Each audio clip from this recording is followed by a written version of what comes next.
Funding for the 2015 Rex Ball and the meeting of the courts of Rex and Comus is made possible through generous community support. Longer than streetcars have been rolling down the tracks, Iberia Bank has been part of the New Orleans landscape. We believe in making our community better by giving back through charitable, educational, and cultural efforts that enhance our city, such as this broadcast on WYES. The Gustav Westphal McElhenney Family Foundation supports the renewal of New Orleans and the ongoing process of transforming our city's schools. Rex organization volunteers and the Pro Bono Publico Foundation are helping assure that every child in New Orleans can attend an excellent school. Terry White and Ralph Brennan announced Chef Slade Rushing's modern interpretation of Creole cuisine at Brennan's for breakfast, lunch, or dinner in our newly renovated rooms, including the Chanticleer Room, King's Room, Queen's Room, and the Roost. Brennan's Restaurant, 417 Royal Street in the French Quarter. Fidelity Bank. As New Orleans as king cake, parades, beads, doubloons, and the families that get together to celebrate them all. Serving this community since 1908. Hail Rex, hail Comus, happy Mardi Gras. Honoring its proud Rex heritage, support for WYES is provided by the law firm of Jones Walker LLP. Established in 1937, now with more than 380 attorneys and offices throughout the U.S., providing a comprehensive range of services to a wide range of local, national, and international client base. Online at joneswalker.com. The Rex Ball and the meeting of the courts of Rex and Comus is also sponsored by the Riley Foods Company, bringing you the authentic taste of the South since 1902. New Orleans wouldn't be New Orleans without wrought iron, or the cathedral, or its ancient live oaks. And New Orleans wouldn't be New Orleans without Whitney Bank. Whitney Bank, a part of the fabric of New Orleans. Christwood, a retirement destination located in St. Tammany Parish, features cottages and apartment homes along with the assurance of quality health care. Personal tours are available. The New Orleans Tourism Marketing Corporation wishes visitors and citizens a happy Mardi Gras and a great year ahead. New Orleans visitor information available at followyournola.com. Fresh from a $50 million renovation, the Sheraton New Orleans Hotel adjacent to the French Quarter on the historic Canal Street streetcar line proudly supports this broadcast on WYES. Adler's, honored to be part of New Orleans traditions since 1898. This broadcast is brought to you in part by Arthur J. Gallagher and Company, offering risk management and business solutions to companies across the world. This program is sponsored in part by a donation honoring the Pro Bono Publico Foundation's work in support of excellent schools for all New Orleans children. Additional support by Bellwether Technology, Laborde Marine,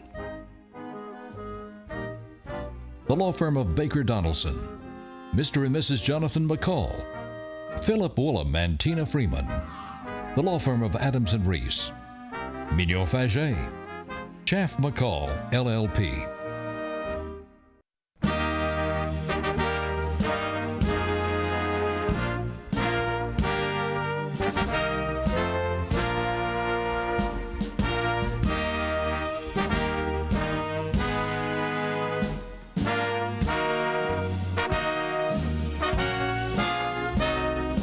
Live from the Sheraton Hotel and the New Orleans Marriott Hotel on historic Canal Street bordering the French Quarter, WYES presents the 2015 Rex Ball and the meeting of the courts of Rex and Comus.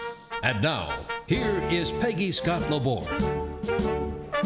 Good evening, I'm Peggy Scott Laborde, and welcome to our live broadcast of the 2015 Rex Ball and the meeting of the courts of Rex and the Mystic Crew of Comus.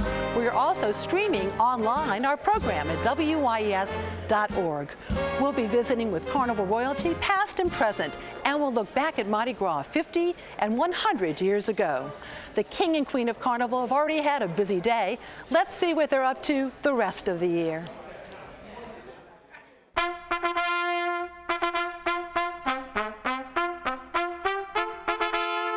Charlotte Langenstein, known as Lainey, is in her third year at Vanderbilt University.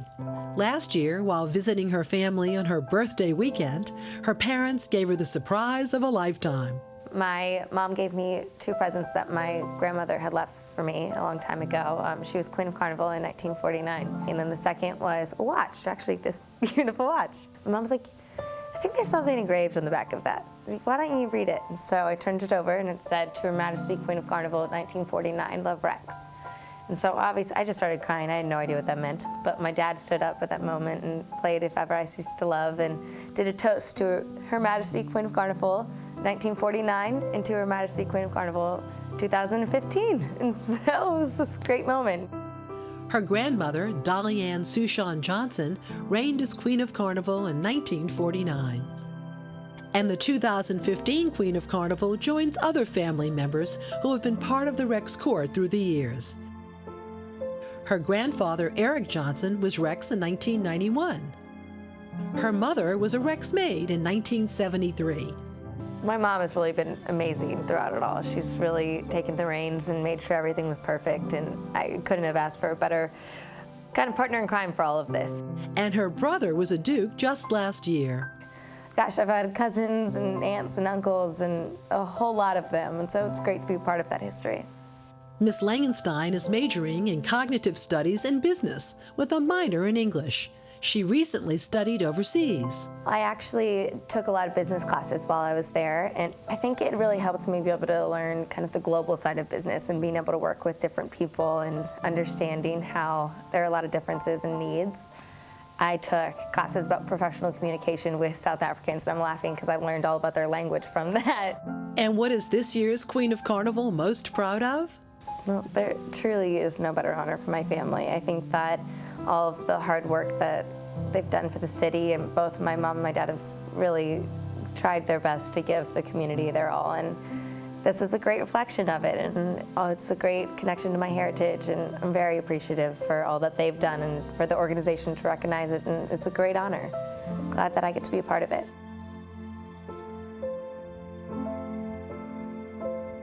Christian T. Brown, whose involvement in the Rex organization is deeply rooted, is truly honored to be this year's King of Carnival.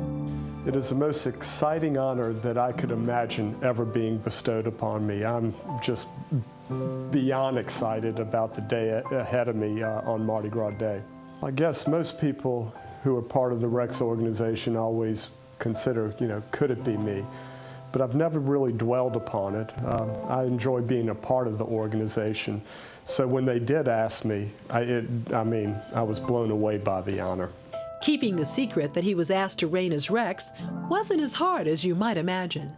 Well, I'm very involved with the Rex organization. I am in a leadership role and really am involved in pretty much all aspects, whether it's the parade, ball, community outreach, what have you. My duties in Rex require me to keep secrecy each and every year, so I haven't found it that difficult to do. The hard part has been deciding which family members to reveal it to. You want them to have the time to prepare. But I like a good secret. Years before His Majesty was chosen as King of Carnival, other family members have been honored by Rex. His daughter, Amelie Monroe Brown, was Queen of Carnival in 2009. And his son, Christian Trousdale Brown II, served as a page in 2002. A private equity investor and chairman of the board of McElhenney Company, which produces Tabasco hot sauce, Brown is also passionate about giving back to the community. My parents both told me that when a community is as generous as it has been to us, that you have to give back commensurately or more. And so I have tried to involve myself in areas that are very important to me. Our King's concern for education and the environment is evidenced as a board member of the Greater New Orleans Foundation and as board chairman of the Audubon Society of Louisiana and the Selly Foundation. Somehow, His Majesty finds time for leisure activities. I'm a lover of the outdoors. I try to spend as much time outdoors as possible, whether it's hunting, fishing, hiking. I truly enjoy my time outdoors. Primarily a duck hunter, but I also do a little deer hunting as well. And what is this year's Rex most proud of in terms of his community and the Rex organization? As we approach the 10th anniversary of Hurricane Katrina, one of the things that I am most proud of is the way this community has fought back. If you look at examples of how private citizens have made a difference since Katrina, I think one of the most obvious ones is the Rex organization's Pro Bono Publico Foundation. Our kids are our future, and that's where we needed to start.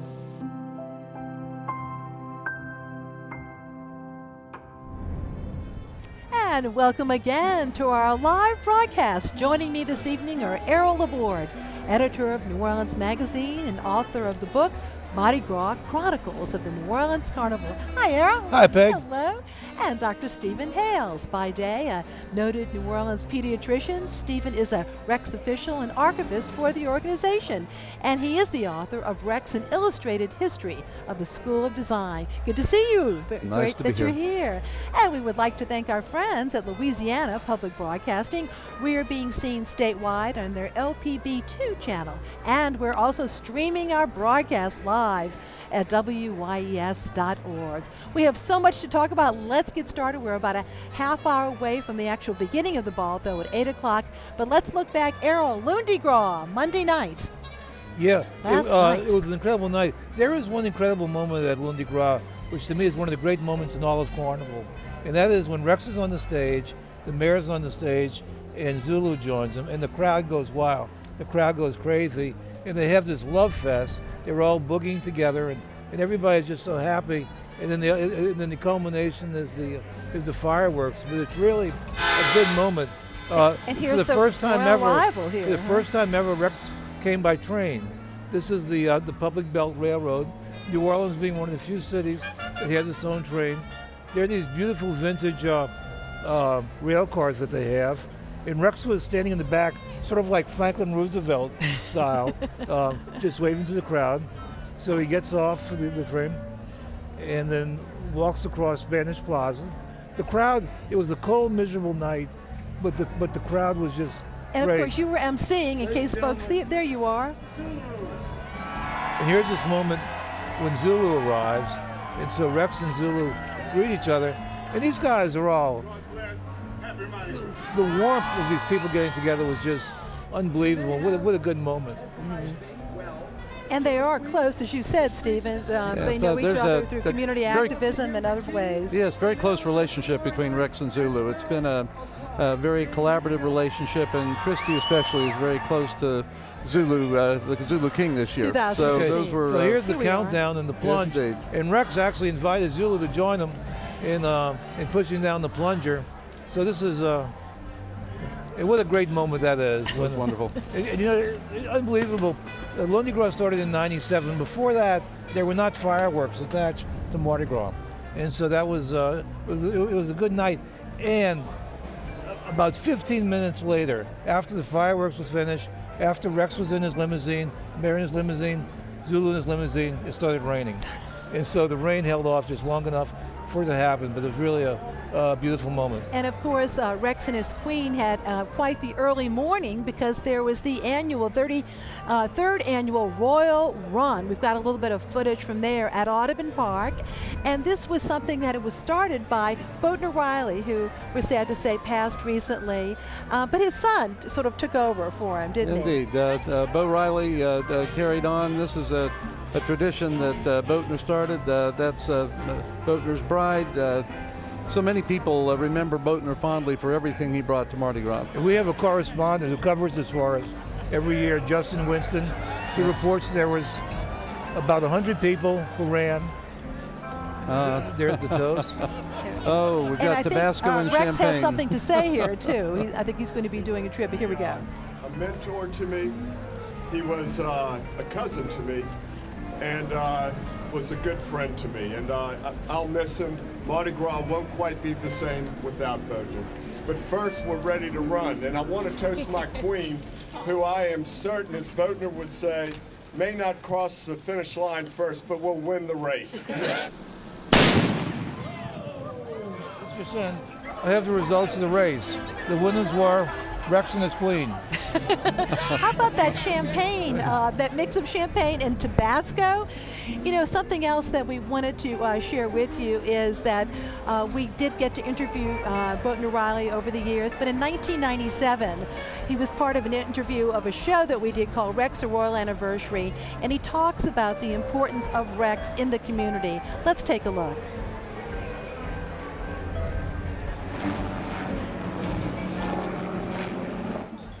Please play the national anthem. Just tell me. For the land of the free and the home of the brave. And we jumped ahead just a bit there. We'll go back, but that was, of course, the flag dedication this morning in front of the Rex Den, Yes, wasn't indeed. it? That's a lovely new tradition. We gather in front of the den and around the flagpole, raise the standard. Eric Johnson was asked to raise the American flag today. Eric, past King of Carnival, grandfather of the Queen of Carnival. Okay, and now let's hear from Boatner Riley.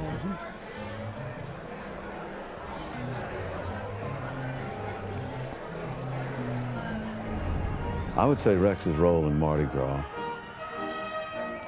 has not actually changed since 1872. Our job has been to take what has been a disorganized public party, add some structure, some strength, and some beauty to it. We've tried to do that. We've done that, and I believe we've provided leadership for other crews who have, instead of going off in a tangent, have followed the basic design which Rex has done for the public face of Mardi Gras. And I think we continue to do that, and I hope we will continue for many years. And he is truly missed. Now, though, it's time to go on to the parade, which we were very fortunate. We didn't have rain. We had cold weather, though, didn't we? But speaking of parade, let me just say quickly about Boatner Riley. During his time as captain, he did a parade which is my all-time favorite, and that was Rex's Royal Transit Corps. And it was about the different streetcar lines in New Orleans. So it was beautiful because it was about New Orleans, depicted different parts of the city. It was a great, great parade. And I understand the Royal Run will continue, so that's great news, Yes. too. But once again, he will be sorely missed. On to the parade. Stephen, tell us about the theme, just in case somebody hasn't heard about the theme. It's quite a beautiful day today. I think everybody expected rain, and I think it was a relief to see the Royal Meteorologist coming out of the dungeon. It really turned out to be a lovely parade with lots of sunshine and a very grateful crowd, very excited crowd. Yes. Very special. And here we are, His Majesty himself, Rex, Raise your hand Christian and Brand. say, "Hail, Queen of Carnival! Hail, Queen of Carnival!" John, if you wouldn't mind handing my queen Felton, you can hand it to my queen. The flowers, a bouquet of spring flowers, may you never cease to love.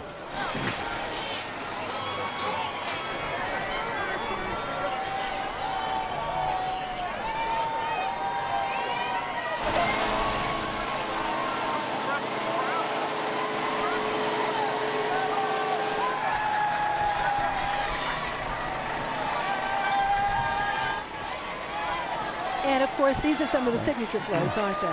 They're beautiful. The title float, Wars that Shaped Early America. I have to mention on that King's float, Boatner Riley's initials were right on the side towards the end. Just another little salutation. Obviously, a lot of battles and wars shaped this country. The War of Jenkins' Ear is one that most people haven't heard of, but that was represented, along with a number of other conflicts. The Boston Tea Party, obviously, that was a familiar float to all. Rex always tries to have some floats that people will recognize immediately and some they won't. The Pequot War, Don't Tread on Me. Yes. The familiar emblem from the Gadsden flag. And the point behind this theme was this year being the anniversary of the Battle of New Orleans. Yes, we were going to end with that. So the last float, the great figure of Andrew Jackson, lets us close out really almost a 3-century stretch of history in very colorful form.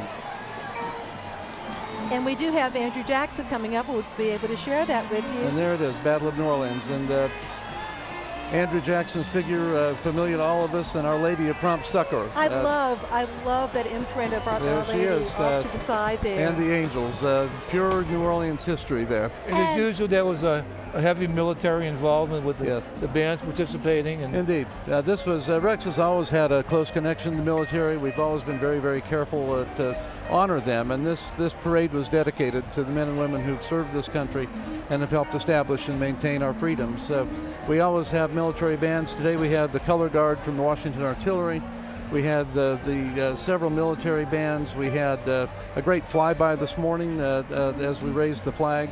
We hoped to have parachute jump into the neutral ground, but that didn't happen. The weather was too hard. A little challenging. And before we talk actually more about today and the parade, we wanted to also say it's also sorely missed, in addition to Mr. Boatner Riley, is Lynn Watkins, who was very much someone who helped teach protocol and etiquette to the monarchs and how to wave that scepter. Here's a photo of her for many, many years. And the connection here, of course, is that she was, her mentor was Dolly Ann Souchon. Dolly Ann Souchon. Who is the grandmother of our Queen of Carnival tonight, Charlotte Langenstein. And both of these women beloved to the organization and have worked with so many kings and queens of Carnival. They really become part of the fabric and the history of the organization in a beautiful way. We miss them. We miss them both. Absolutely. And we do have plenty of show and tell because we have, of course, beads. That the really exciting news in the past few years is that the beads are float specific, aren't they? Exactly right. Yeah. Each of these floats has its own throw, and it's amazing how quick that took off. Those on the float say people always want to complete their set. And exactly the connection there. Yep. And doubloons are still popular, aren't they? They are. Doubloons will always be part of what we do. We're throwing lots of beautiful pillows, and people can't seem to get enough. And we should also point out that annually there's a pillow throw, and this year is a tribute to His Majesty's Royal Bandwagon. So that's pretty special too. There are also signature cups. There's so many wonderful things. There's a streetcar pillow as well. And of course the Rex Favor, we wanted to show you kind of as a throwback. As it turns out, we wanted to show you the 1915 Rex Favor. These are special gifts that are given to guests of Rex and members of the family, and we are lucky enough to have access to one of those. It's a little sugar bowl. There we are. Please begin taking your seats. Our program will begin. And in just a few moments, we'll be starting the ball. But first, we wanted to once again remind you that we're streaming at WYS.org, so somebody from out of town could watch us online, and we're thrilled about that. And for such an historic event, it's only fitting that we include a few historical questions to test your knowledge of Carnival history. We'll have 3 questions during tonight's broadcast with some wonderful prizes for viewers to submit all 3 correct answers. Let's take a look. Our Carnival prizes include a one-night stay for 2 at the Inn at Comus House, which includes a guided tour of the mansion, and a plantation breakfast for 2, a $350 value. Also, $200 towards dinner at the nationally acclaimed Latille's Landing restaurant. Both the inn and restaurant are located on the grounds of Comus House Plantation and Gardens in Burnside, Louisiana, along the River Road. A fleur-de-lis intaglio heart pendant from New Orleans jewelry designer Mian Faget. The pendant is engraved on the back with If Ever I Cease to Love, 2005, a nod to the most enduring anthem of Mardi Gras. A 2015 Rex Proclamation. This year's artist is Oskles Ozels, courtesy of the School of Design. A 2015 Rex Parade Bulletin depicting this year's Rex Parade with its theme Wars That Shaped Early America, illustrated by Manuel Ponce. A copy of the book Mardi Gras, Chronicles of the New Orleans Carnival by Carol Gelderman and published by Pelican. And a DVD of tonight's program. And now our first Carnival question. There was always a jazz band on this Rex float. Name the float. We'll tell you where to send your answers later in our broadcast. And now, let's take a moment to thank those who made tonight's broadcast possible. Funding for the 2015 Rex Ball and the meeting of the courts of Rex and Comus is made possible through generous community support. Longer than streetcars have been rolling down the tracks, Iberia Bank has been part of the New Orleans landscape. We believe in making our community better by giving back through charitable, educational, and cultural efforts that enhance our city, such as this broadcast on WYES. The Gustav Westphal McElhenney Family Foundation supports the renewal of New Orleans and the ongoing process of transforming our city's schools. Rex organization volunteers and the Pro Bono Publico Foundation are helping assure that every child in New Orleans can attend an excellent school. Terry White and Ralph Brennan announced Chef Slade Rushing's modern interpretation of Creole cuisine at Brennan's for breakfast, lunch, or dinner in our newly renovated rooms, including the Chanticleer Room, King's Room, Queen's Room, and the Roost. Brennan's Restaurant, 417 Royal Street in the French Quarter. Fidelity Bank, as New Orleans as king cake, parades, beads, doubloons, and the families that get together to celebrate them all. Serving this community since 1908. Hail Rex, hail Comus, happy Mardi Gras. Honoring its proud Rex heritage, support for WYES is provided by the law firm of Jones Walker LLP. Established in 1937, now with more than 380 attorneys and offices throughout the U.S., providing a comprehensive range of services to a wide range of local, national, and international client base. Online at joneswalker.com. Fresh from a $50 million renovation, the Sheraton New Orleans Hotel adjacent to the French Quarter on the historic Canal Street streetcar line proudly supports this broadcast on WYES. Adler's, honored to be part of New Orleans traditions since 1898. This broadcast is brought to you in part by Arthur J. Gallagher and Company, offering risk management and business solutions to companies across the world. Additional support by Bellwether Technology, Laborde Marine. And we are less than 10 minutes away from the start of the ball, including a performance by the Marine Corps Band New Orleans. But first, we've got a few more. Here we are on the dance floor. Folks are starting to sit down and get ready for the beginning of the ball. But we wanted to show you a few more things, including the ball invitation. Stephen, tell us about that. This lovely invitation actually began as an invitation to a Washington artillery ball in the 1800s, adapted by Matthew Hales, one of our artists, and really brings back that nice feeling, and very popular invitation this year.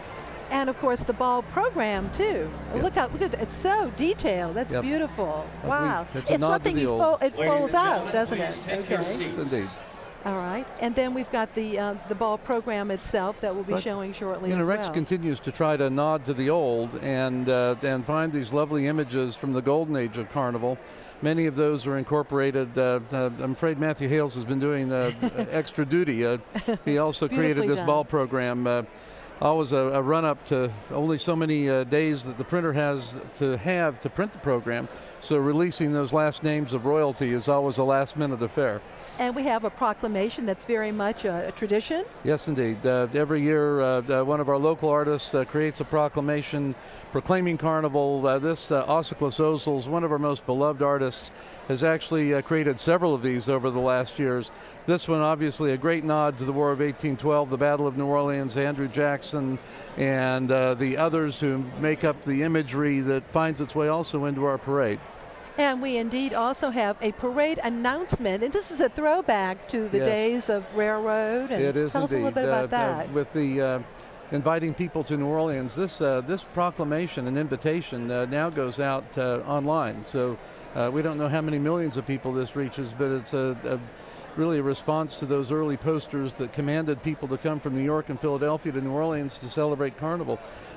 They obeyed, and they filled the city and really fulfilled the purposes of the founders to assist New Orleans in its recovery during those years of Reconstruction. And another great keepsake is the bulletin, the Carnival Bulletin, is. Something that was done in the early Right. part of the 20th century and it's been back in the more recent past. If too. we didn't have the bulletins from the very old parades of the Golden Age, we wouldn't know what they looked like. So we started doing this again 12 years ago. The float sketches are transformed into a bulletin, so with new corner art.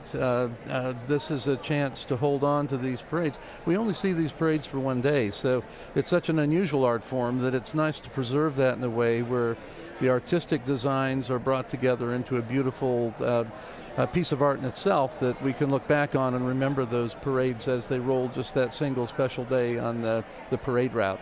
And yet another really lovely Rex tradition are the men's and ladies' ducals. These pins, beautifully done. And Ladies and gentlemen, in the golden age of Carnival, they came from Paris. Now they're not, but this is a nod to an old ducal, in the 1899 ducal. But red, white, and blue, purple, green, and gold, Carnival, patriotism, and very much reflects this year's theme. And created by Adler, as we might add. we are honored by the presence of the Marine Corps Band New Orleans. The drum major is Staff Sergeant Stephen Howell of Hernando, Mississippi. The band is under the direction of Chief Warrant Officer 3, Brian Sherlock. The band is comprised of 50 active duty Marines that travel throughout the country, performing for millions of people a year. Training required of all Marines, and the band is prepared to provide headquarters security in combat. The music performed this evening pays homage to both the band's military history and its hometown of New Orleans.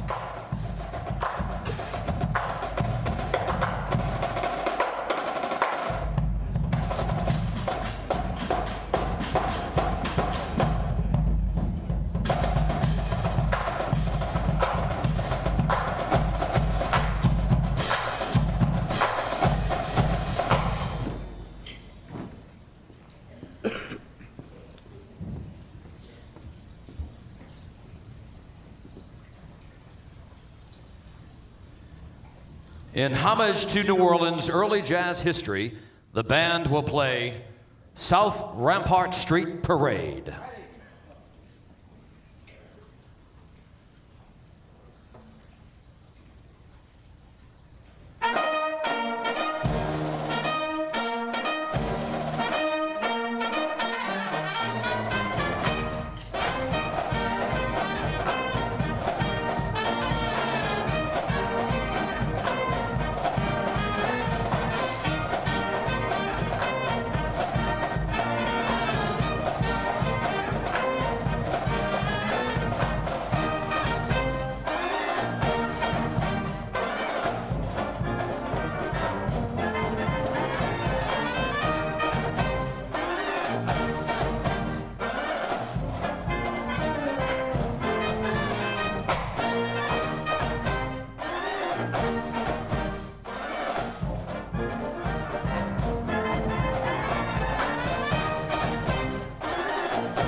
In keeping with the Rex organization's parade theme, Wars That Shaped Early America, the band has selected Gustav Holst's composition, Mars, the bringer of war.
The band is comprised of 52 active duty Marines from all walks of life, and this is the ceremonial band. There are other bands No within Marine this. band performance would be complete without the playing of John Philip Sousa's immortal composition, The Stars and Stripes Forever.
numbers. Can you pull my mic up? The piccolo soloist was Sergeant Martin Areola from Bryan, Texas.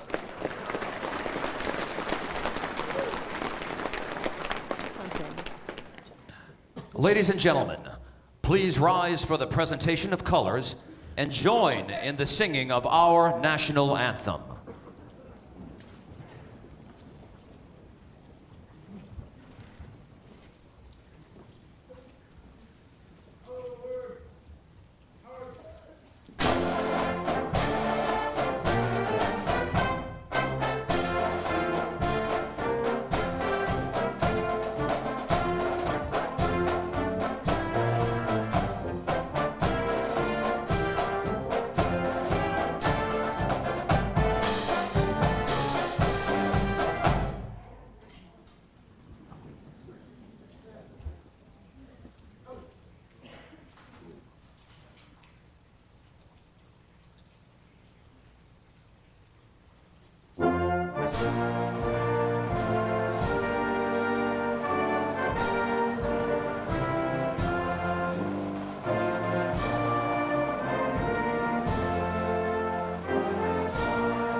This band is comprised of 52 active duty Marines from all walks of life.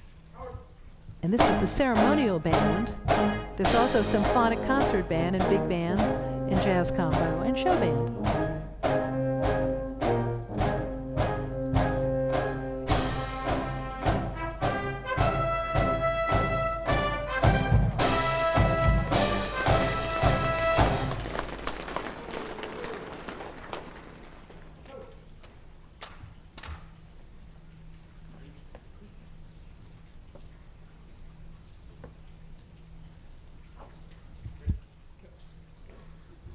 Coming up is the Armed Forces Medley, which pays homage to all members of the military. Thank you, ladies and gentlemen. Please be seated.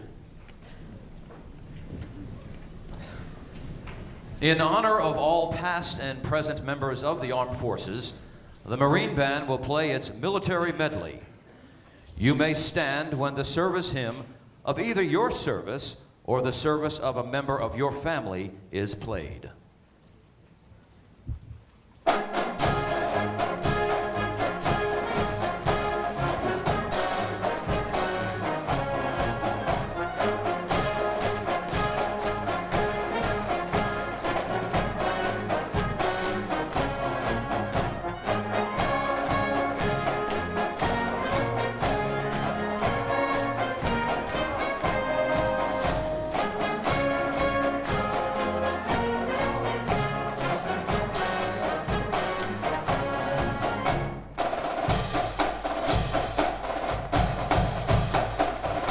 We have over 136 members of the military. Rex is very close to the military.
Police Chief Michael Harrison.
Sally Foreman.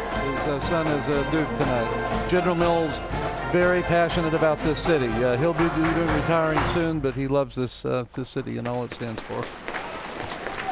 And this is the last time we'll see CWO Sherlock. He's moving on to a new position. It's been great to work with him over the years.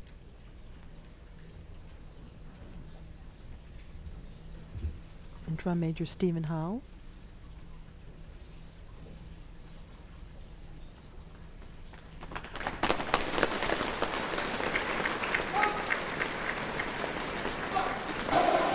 The Rex organization asks that you give a warm round of applause for the members of the Marine Corps Band New Orleans.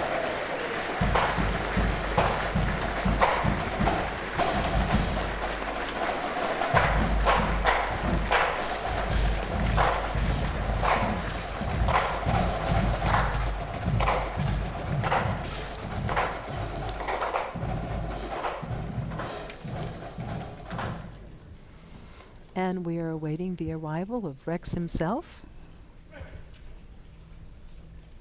And our two royal trumpeters, our royal heralds, who are Nick Volz and Dr. Todd Engelhardt.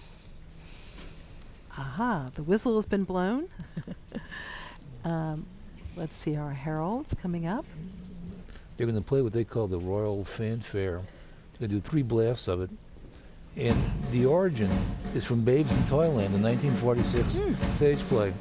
But they'll do the Royal Fanfare 8 times tonight, and 3 times here, 2 times when Rex crosses, and 3 times at the Comus Ball. And our Rex lieutenants.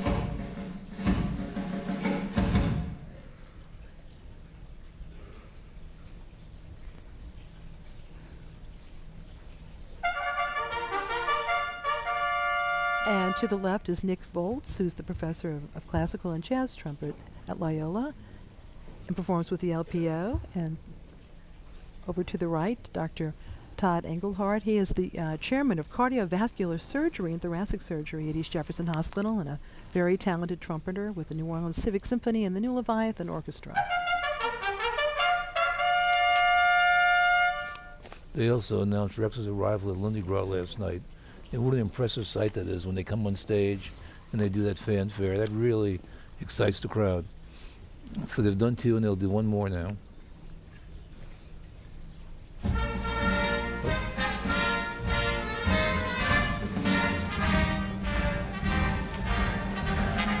Rex has entered the building.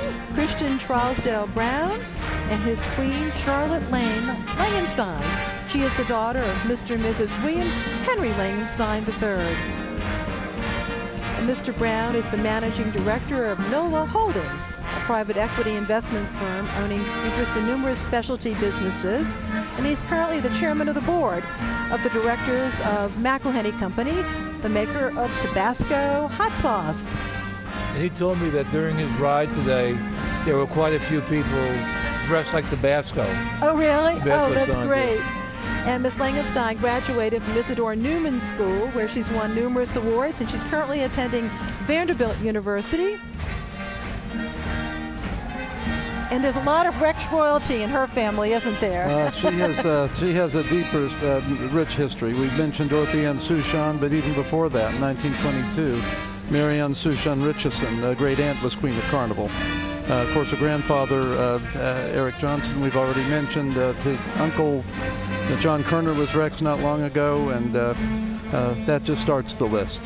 She's a very bright young woman, recently came back from studying at Cape Town, South Africa. And right behind them is a former Rex himself, King Milling, Mr. King Milling. Who is president of the School of Design, and also very active in causes himself.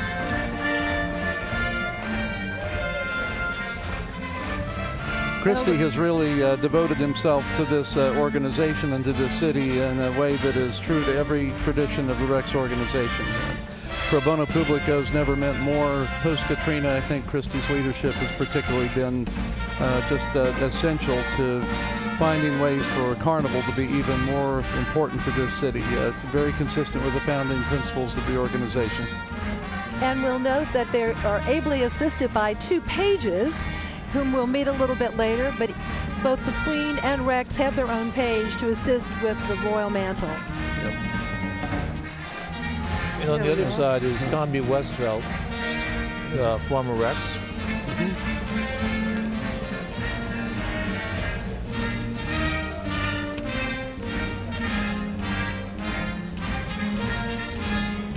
Our pages are very busy. Hampton Gamilla and John Yuji will be talking about later, but lovely young men. They had a good day on the parade route today and seemed to very much enjoy themselves.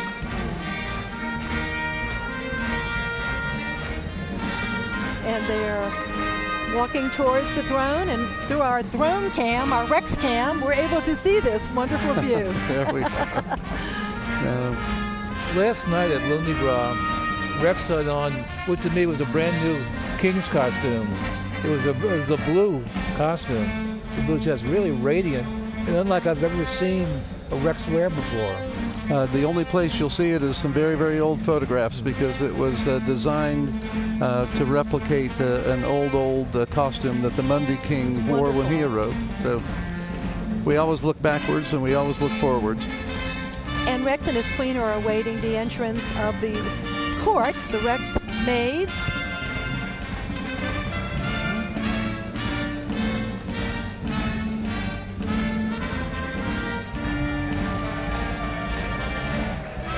Christian Trousdale Brown and Charlotte Laney Langenstein, King and Queen of Carnival.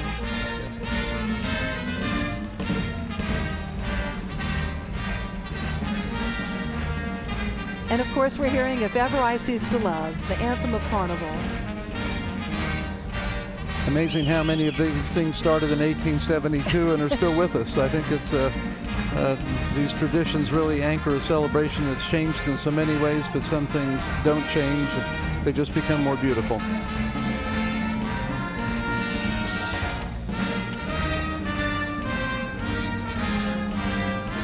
And first up, we have our first maid, Glennie Ann Brown, daughter of Mr. and Mrs. Charles Lafayette Brown, who graduated from St. Francis, where she was a peer leader, and she's currently a junior at LSU.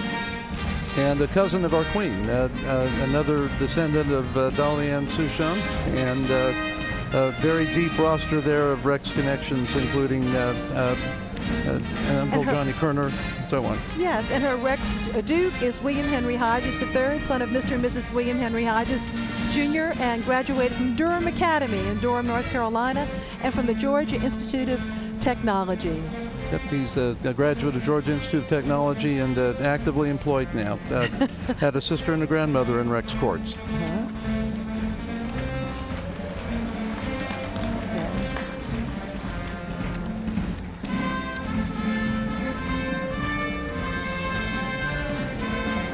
These people are usually escorted by past Rexes, and escorting her is the newest past Rex, Jack Laborde.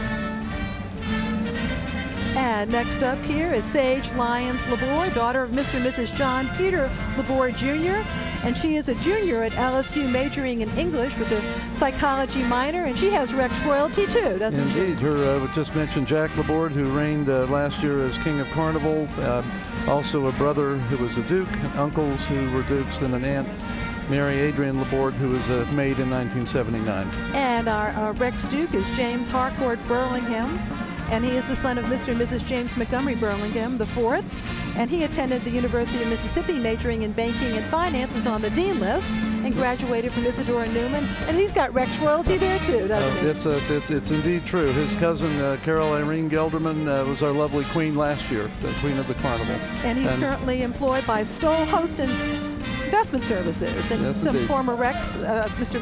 McDonald here. Huh? Indeed, that's and true. Gordon Cobb with him. And here we have Grace Catherine Millette Carey, known as Grace Catherine, daughter of Mr. and Mrs. George Reeves Carey. And she graduated from Newman, and she's a junior at the University of Texas in Austin. Yes, and she's had a great uncle, George Negg, who ruled as Rex in 1986, and several brothers and her father who were dukes in the realm. And our duke is Brooks J. Kaiser, son of Mr. and Mrs. Kevin Michael Kaiser, and he attended LSU and is currently attending Tulane as a senior and majoring in business. And his, well, he's had several relatives in the courts, but I have to mention Elise Kaiser, who is one of those people behind the scenes so essential to this realm that it wouldn't work without her. And we have Mr. John Mike Rapier Kerner and Mike Kerner. Rapier, who are both former Rexes. And next up is Rebecca B. LaPere. Becca is her nickname, daughter of Mr. and Mrs. George Charles LaPere, and she's a junior at the University of South Carolina, double major in psychology and Spanish. Yeah, very bright young lady and a wonderful volleyball player. Her brother was a Duke of the Realm, his sister Debutante in 2012. And her Duke tonight is Hunter Woodham, son of Mr. and Mrs. Scott McDonald Ham, and he graduated from LSU in 2014, majoring in business. And his sister Caroline Friedrichsham was a maid in 2011. Hunter's a bright young man, very actively employed now in his family's tugboat business. And we have Mr. Bob Bowe and Herschel Abbott, who are both former Rexes. And next up is Lee Catherine Wan. Katie is her nickname, daughter of Mr. and Mrs. Robert James Wan IV.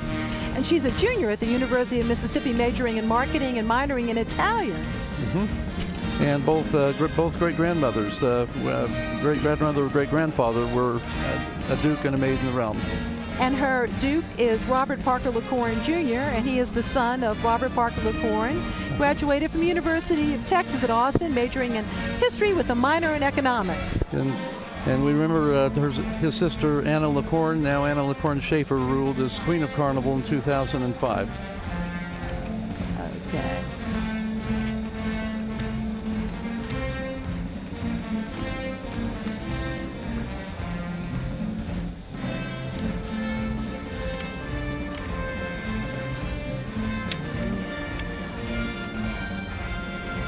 And they are followed by Mr. Richard Freeman Jr. and Hardy B. Fowler Jr., also former Rexes.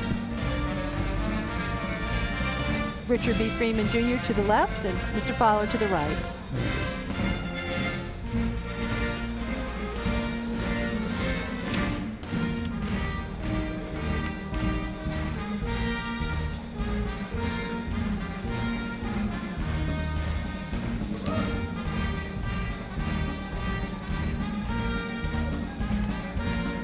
And next up is Evelyn Birkenrode Borres, known as Evie, daughter of Mr. and Mrs. Robert Allen Borres.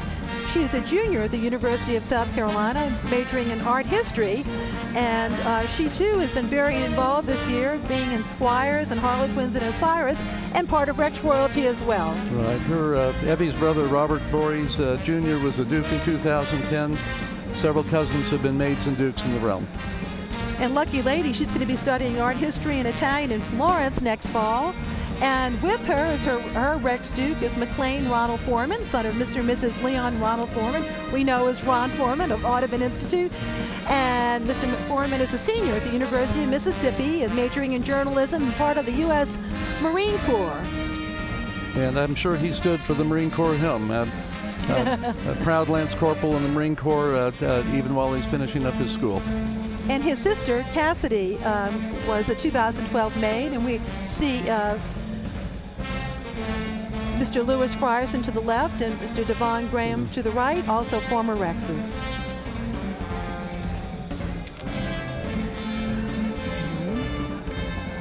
And next up is Laura Elizabeth LeBlanc, daughter of Mr. and Mrs. J. Dwight LeBlanc. She's previously studied child education at Spring Hill College, planning to attend UNO in the future. And she too is part of Rex royalty in the past.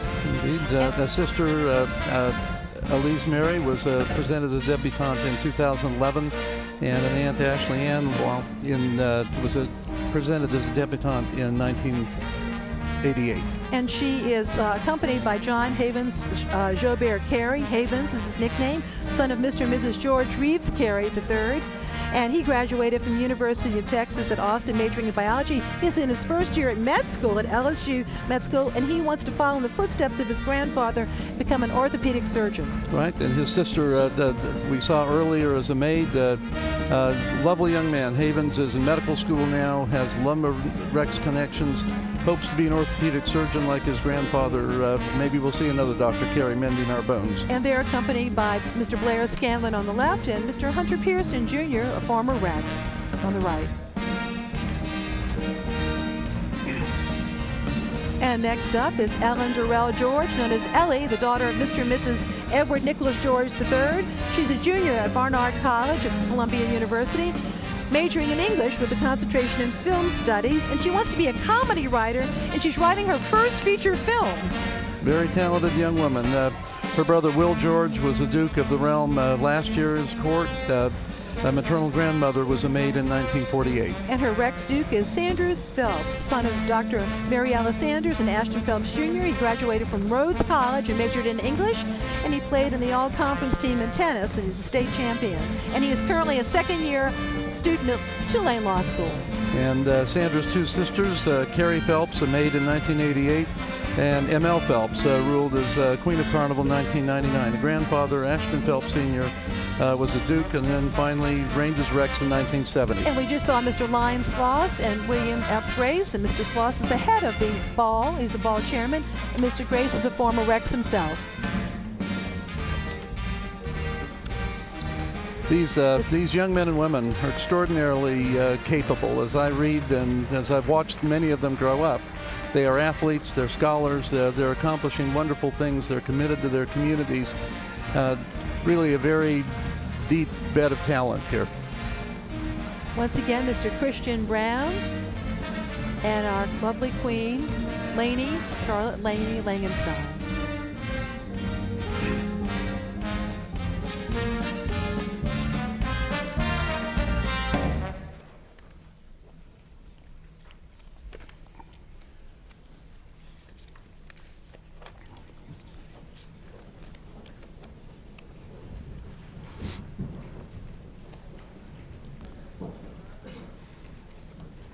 His Majesty Rex sends greetings to Rear Admiral Kevin Cook, Commander, 8th Coast Guard District. The Rex organization asks that Rear Admiral Cook please receive its royal decoration. Rear Admiral Cook serves as the commander of the 8th Coast Guard District headquarters in New Orleans, and he's responsible for U.S. Coast Guard operations spanning 26 states, including the Gulf of Mexico coastline from Florida to Mexico. Also the adjacent offshore waters and outer continental shelf, as well as the inland waterways of the Mississippi, Ohio, Missouri, Illinois, and Tennessee river systems. Wow. We see General Mize also accompanying him, David Mize.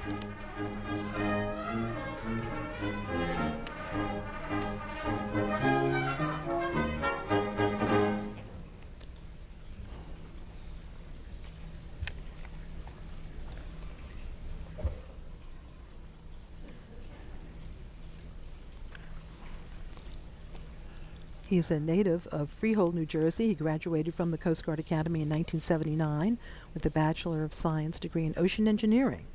He also earned a Master's of Science degree in Chemical Engineering from Princeton and is a 1999 graduate of the U.S. Army War College.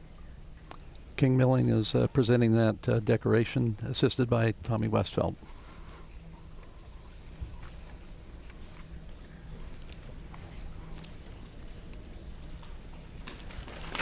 When I saw the Admiral this morning at the flag raising, he was dressed somewhat less conservatively. He had quite a beautiful suit of satin of orange and purple and green, all ready to ride.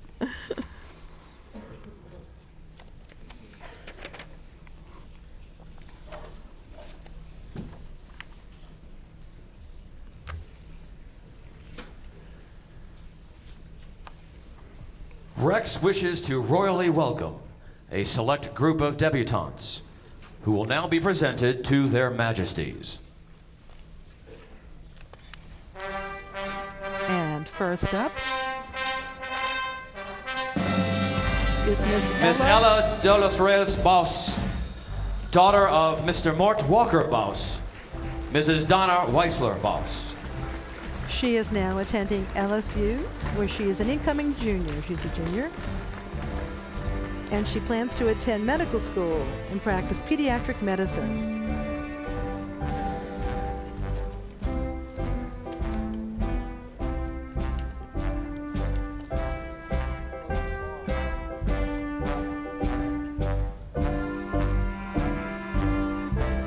Some of her hobbies include running and science, music, and spending time with friends.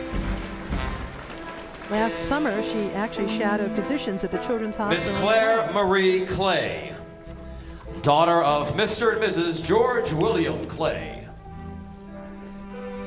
Miss Clay attended the Academy of Sacred Heart, and she is a junior at Tulane University's Honors College, where she is a pre-med business major. Her Rex roots go all the way back to 1912, when her great-great-grandfather, George William Clay, reigned as Rex. The grandfather and father were dukes of the realm. And she plans to becoming a doctor. She was the recipient of the Toro 100-Hour Volunteer Recognition Award.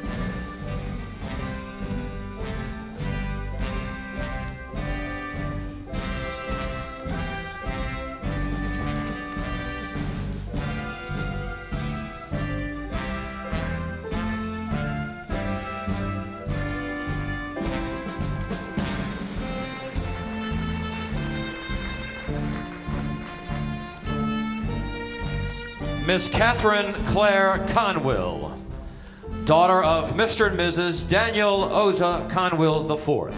And that is the Queen's father who's escorting him to be handed off to... yes, Mr. Bill Langenstein here, and she is a graduate of Metairie Park Country Day School and a junior at LSU.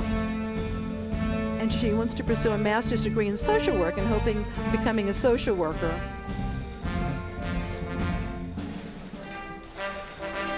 And there's her dad, Mr. Dan Conwell. Danny's a very proud father. And she was a sub-deb in Squires and Lathe Pierrette.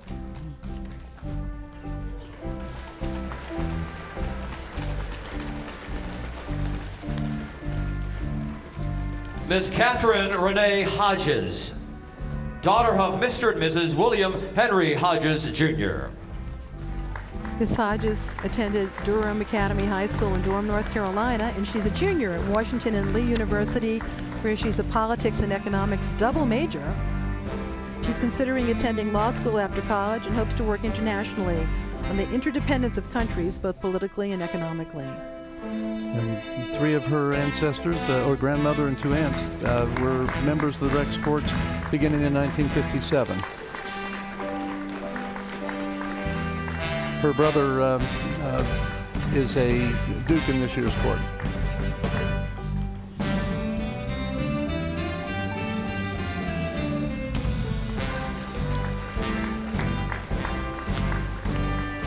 Miss Jamie Favre Pellerin, daughter of Mr. and Mrs. James Willis Pellerin.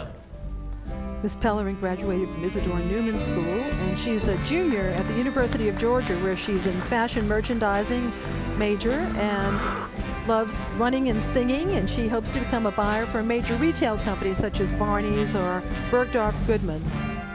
And her 4 sisters have been debutantes or maids in the courts beginning in 2002.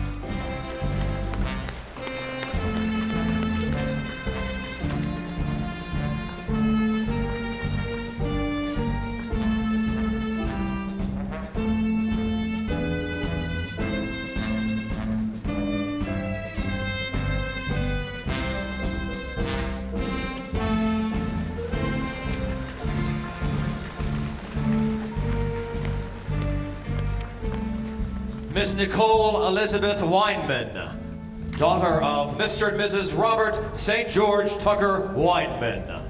Miss Weinman attended Metairie Park Country Day School, and she is actually a junior now at Southern Methodist University's Cox Business School. She's an accounting major with a minor in economics.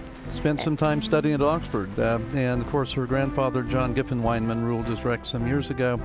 A brother, Robert Housen Weinman, was the Queen's page, and Robert St. George Tucker Weinman, her father, was the Duke of the Realm. And she hopes to pursue a career in accounting or consulting, and one day to run her own company.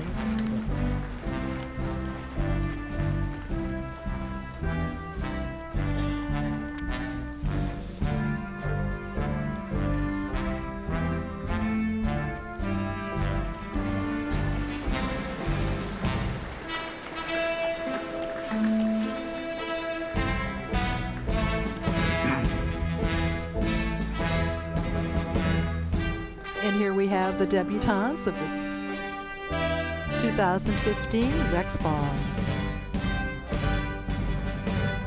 with their proud dads.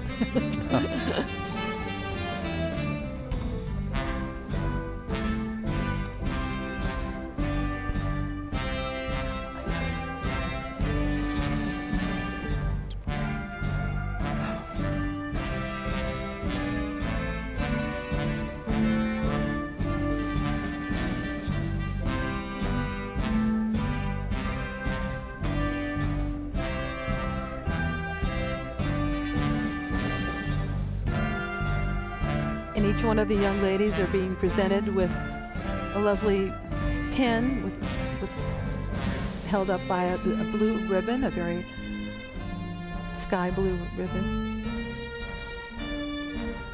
It's been quite a Deb season, too. There have been some great parties, haven't there? I think most of the carnival organizations have had very large courts, lots of debutantes, some beautiful parties, just memorable occasions celebrating these young women. But it's like Carnival itself, it's a unique thing here in New Orleans, these many opportunities we have to have many generations together enjoying each other. In any of those parties, you'll find very young people and very old people and everything in between. And it's a wonderful connection across generations and an honoring of young people by their parents and grandparents and loved ones.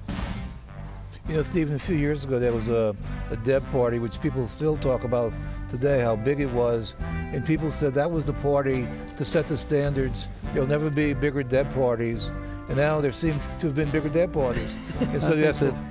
It's been a wonderful season. I tend to go when I am enjoying those parties. I see families honoring their children, celebrating with their friends and family in a way that is very happy. I don't think there's an arms race in Deb parties, but there certainly is an urge to find beautiful ways and creative ways to honor these debutantes of the season. And a very special thing and some beautiful sights we've seen this past year. But it survives better in New Orleans than it does in other cities that have a debutante scene. I think Mardi Gras helps underscore that. I hope that kind of gives it some thrust. I think that's true. I think that most communities, most cities will have a debutante event, but our debutante season tends to mix and mingle with our carnival season in a way that produces some lovely gatherings, lovely parties, and great creativity this year. Themes and a beautiful costume ball, one of the most beautiful occasions I've seen in many years. So it gives a chance not just to celebrate, but also to celebrate creatively, create artistic opportunities. It is the pleasure of the Rex organization to present to this year's King and Queen, the Queen of the Carnival of 1965, Mrs. Dennis H. McDonald.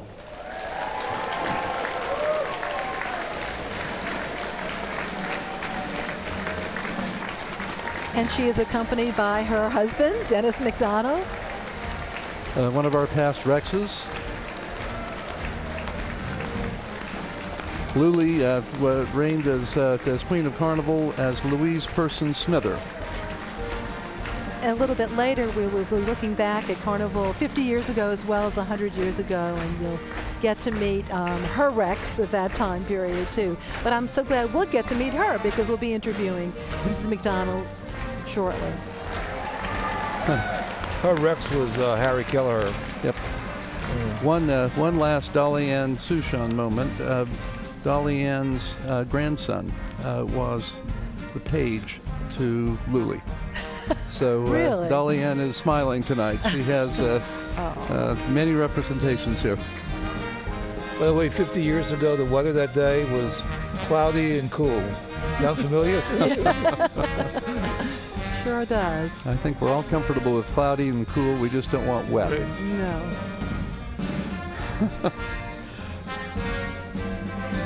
Luli's a lovely wife and a mother and a very involved grandmother. She enjoys her grandchildren enormously, and they her.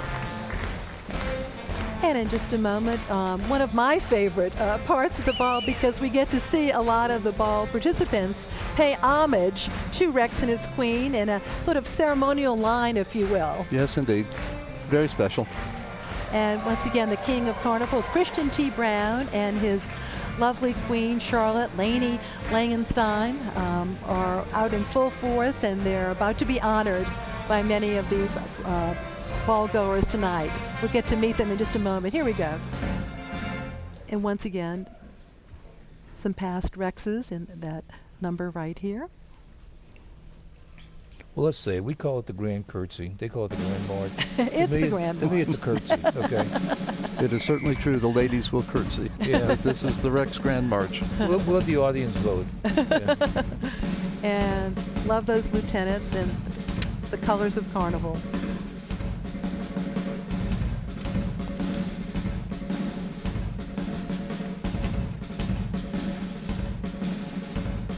What a beautiful shot.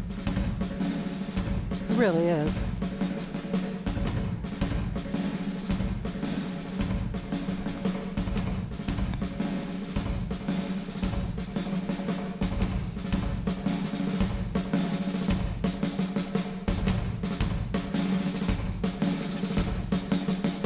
And notice the Rex crest in the magnificent canvas covering of the dance floor, done by Foster Awning every year. This Grand March and the first dance that follows is reserved exclusively for members of the Rex organization. Here you go, the ultimate in people watching right here.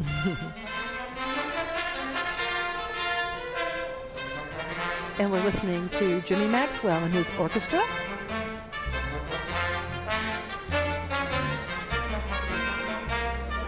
I think first you'll see many of the Rex leaders and their wives. You'll see I think the mother of the King of Carnival, Louisette Brown, and Christie's wife, Kia, in a lovely green dress. Poco Schloss, who's the General Ball Chairman, Kia Brown. Mr. and Mrs. Bill Grace as well. Grace. The Graces. Louisette Brown in beautiful blue dress. What a wonderful mother. She's a delight. She's had a wonderful day today. And Kia, Mrs. Christy Brown in green. Tina Freeman, Philip Woolham, Jack Laborde, now no longer Rex. And Peggy Laborde. And June we have lots of past Rexes here. Bill Langenstein and Cece in the lovely red dress. We're Ann and King Milling, Dottie Charbonnet. John couldn't be with us tonight, but we send him our best wishes. Absolutely. And Terry White, and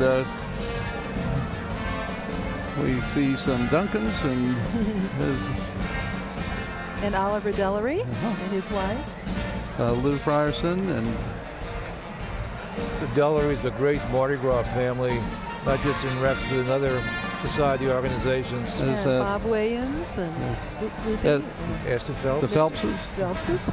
Suzanne Phelps' grandfather was a very important past Rex, Homer Dupuy. Yes, indeed. And Alan Phillipson and Lauren Brower and her husband. And the Browers. The Zimmermans, very active in the organization. Lots of volunteer work goes into that. The Geldermans, parents of last year's Queen of Carnival. And the Boreys. And the last year's Queen of Carnival there right she here. is herself. Carol is a wonderful Queen of Carnival. Smart, quick, beautiful, all that she should be. The Kerners. Who are related to the Queen of Carnival this year. Indeed. Ann and John Kerner. Jeff and Lenny Parker, and Dennis McDonald coming up. Bruce and Bebe Thompson. Diggs Morgan. Lots of variety in our bows and curtsies, I think. Wathmi Gamilla, mother of one of our pages. Jim Ugie, father of one of our pages. Eric Johnson. General Mize in the middle has become a very active volunteer. We've been very grateful for what he's brought to the organization. The Burgers on the far side. I think that's Mr. Teamer. Spent many years riding that float with Charles Teamer. Wonderful man. Very involved with the Greater New Orleans Foundation in the past. Well, the pairs have a... Becca's in the court. Steve Hansel and Dana. Andy Rinker. If there's a court attorney, Andy is that attorney. The Ugies, parents of one of our pages. Ron and Sally Foreman. Sally resplendent in red. Wonderful. Ron Foreman and group. There we are. Behind him, Ralph Brennan approaching. And Florence. All the pairs. Well turned out there. The Weinmans on the far side. And Mr. Robert Young off to the left, and with Nell Nolan, his lovely wife, Nell Nolan Young. Boy, she can curtsy. Nell knows how to do it. She knows how to curtsy. And Mr. Drew Jardine. Yeah. She could teach classes. Yeah, nobody does it better than Nell. She can do it. She can do it. Artie Fowler. And receiving the scepter. Probably nobody's seen more people do it than Nell. Well, we think of those who've had to teach, probably easier to teach the Queens of Carnival than the Kings of Carnival had to be graceful with the scepter. But Dolly Ann and her successors have certainly done that. And this gives you a wonderful, wider view of the Sheraton Grand Ballroom. Scott Ham, another active volunteer in the organization. Dickie Brennan, the Georges. Ted and Julie George, Ellie's parents.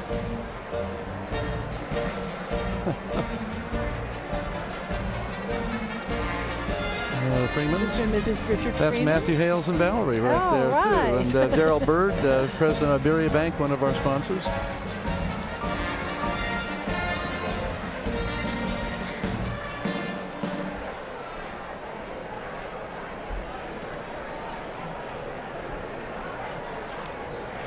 And you'll notice a lot of the gentlemen are wearing the Rex Favreau's, Stugels. Tom and Peter Favreau.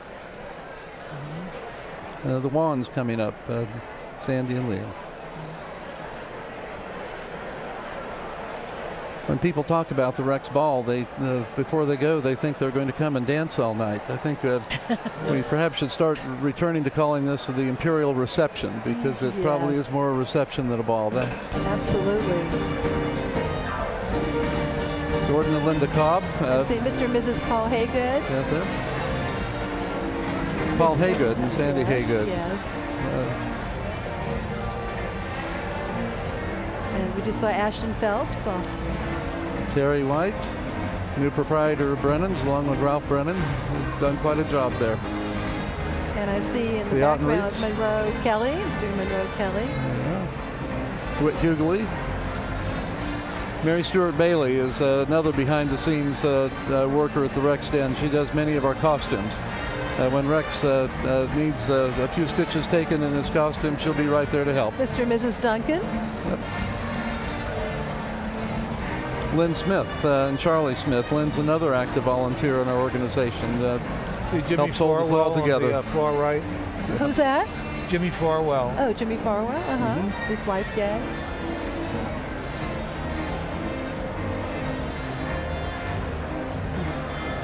The LePairs. Cricket LePair helps coordinate our visits of all the school kids to the den. She's been just so very helpful. Bob Thomas and Polly. Yeah. And once again, Polly's in her red. Ashley and Edgar Wright. Red.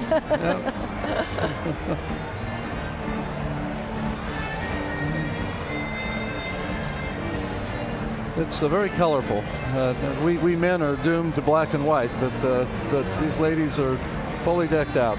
I see in the background Scott and Janet Howard. Anderson Baker. Scott and Janet in the middle.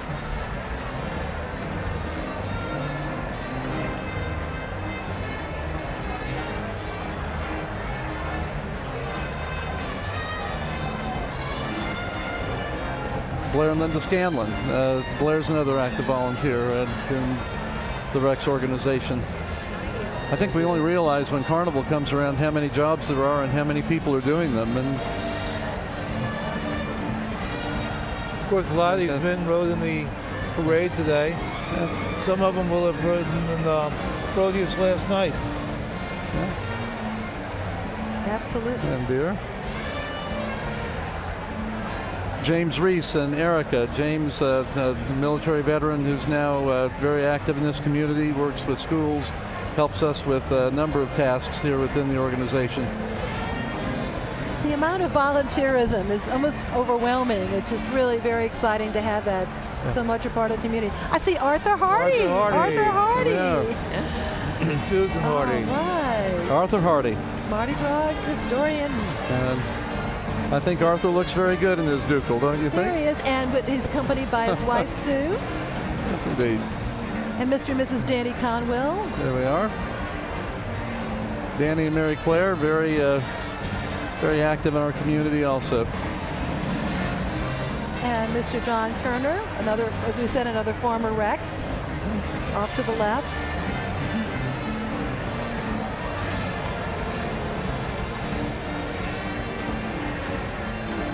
Rob Stum, looking proud. Lovely family. Mr. McDonald. Dennis McDonald coming.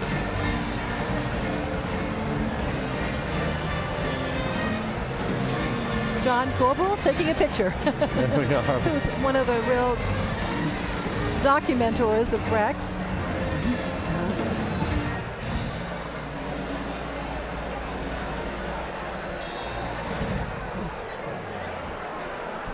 I believe that's Mr. and Mrs. Wheatley. Yeah. Yeah, Julian and yes, Nolan Wheatley. Chris Cannon, another military veteran, well decorated, who's become an active volunteer in the organization, helps coordinate some of our military activities. Bobby Borries here. Bobby Borries. Well, there's a very lavish, that's quite a curtsy.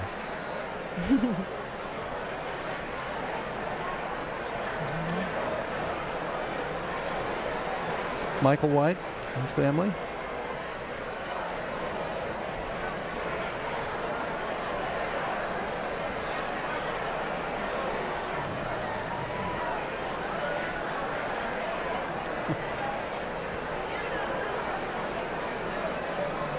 So Mike Rapier approach again. Yes.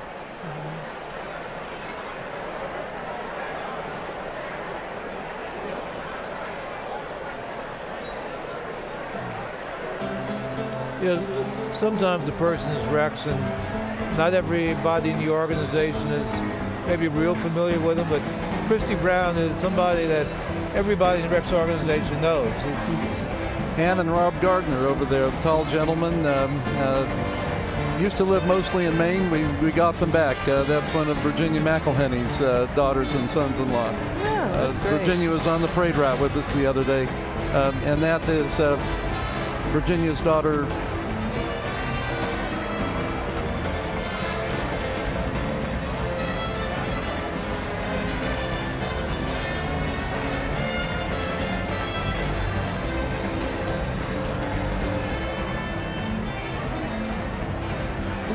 Mark Lunison, Mr. and Mrs. Mark Lunison. There they are. Ron Foreman's back. Well, and so is Mr. Phillips here. Well, Ron Foreman must like this. Yeah. Well, they can always come back. Yeah, he's escorting other ladies.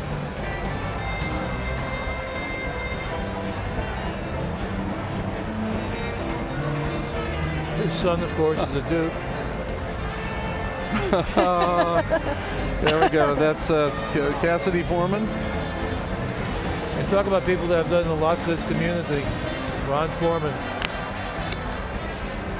And Jackie Clarkson, former council person at large, of course, and now the Consul General to Lithuania. Honorary Consul General. Mr. Boris again.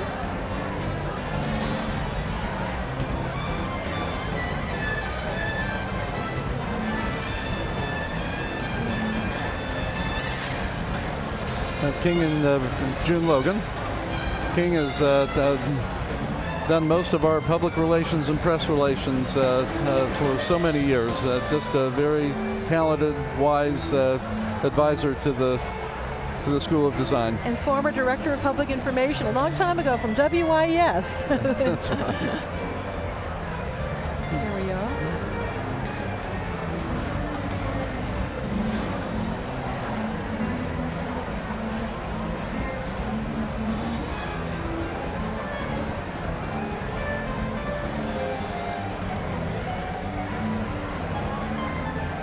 For those of you who are new to this, still to come, after a while will be the Comus captain and his entourage. We'll invite Rex and his entourage to the Comus Ball, and we'll assume they'll accept. And then we'll go to the Comus Ball and see the meeting of the courts and see the closing of the curtains in Carnival. So there's a lot of heavy ceremony still ahead. I always advocate champagne and moon pie for this evening. So if you're home, go for it. I've noticed a couple of our guests from Memphis, Tennessee, who come down every year to salute the King of Carnival. In return, we go up to salute the King of the Memphis Carnival. It's become a nice back and forth, nice relationship. Both of those cities had competing carnivals in the 1800s. Ours obviously survived. And in just a few minutes, we're going to be visiting with Mayor Landrieu. But not right now. We're concluding our Grand March.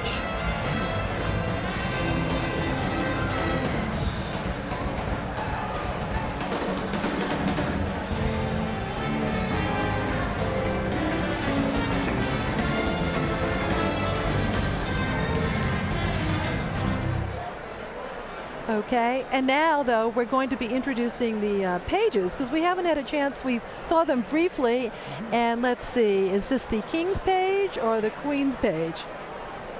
And yes, this is Mr. John Middleton Pope Yushi, and he is the son of Mr. and Mrs. James Middleton Yushi. He attends Isidore Newman School, and he's on the football and basketball teams, and lots of Rex royalty there. And many Rex connections, but I also have to tell you, he has a twin brother who could also have been page, and this was decided by the toss of a coin. And we have Frank Hampton Gamilla, son of, known as Hamp, son of Mr. and Mrs. Moylan Field Gamilla, and he attends Trinity Episcopal School, and he is interested in horseback riding, fishing, and sailing as well.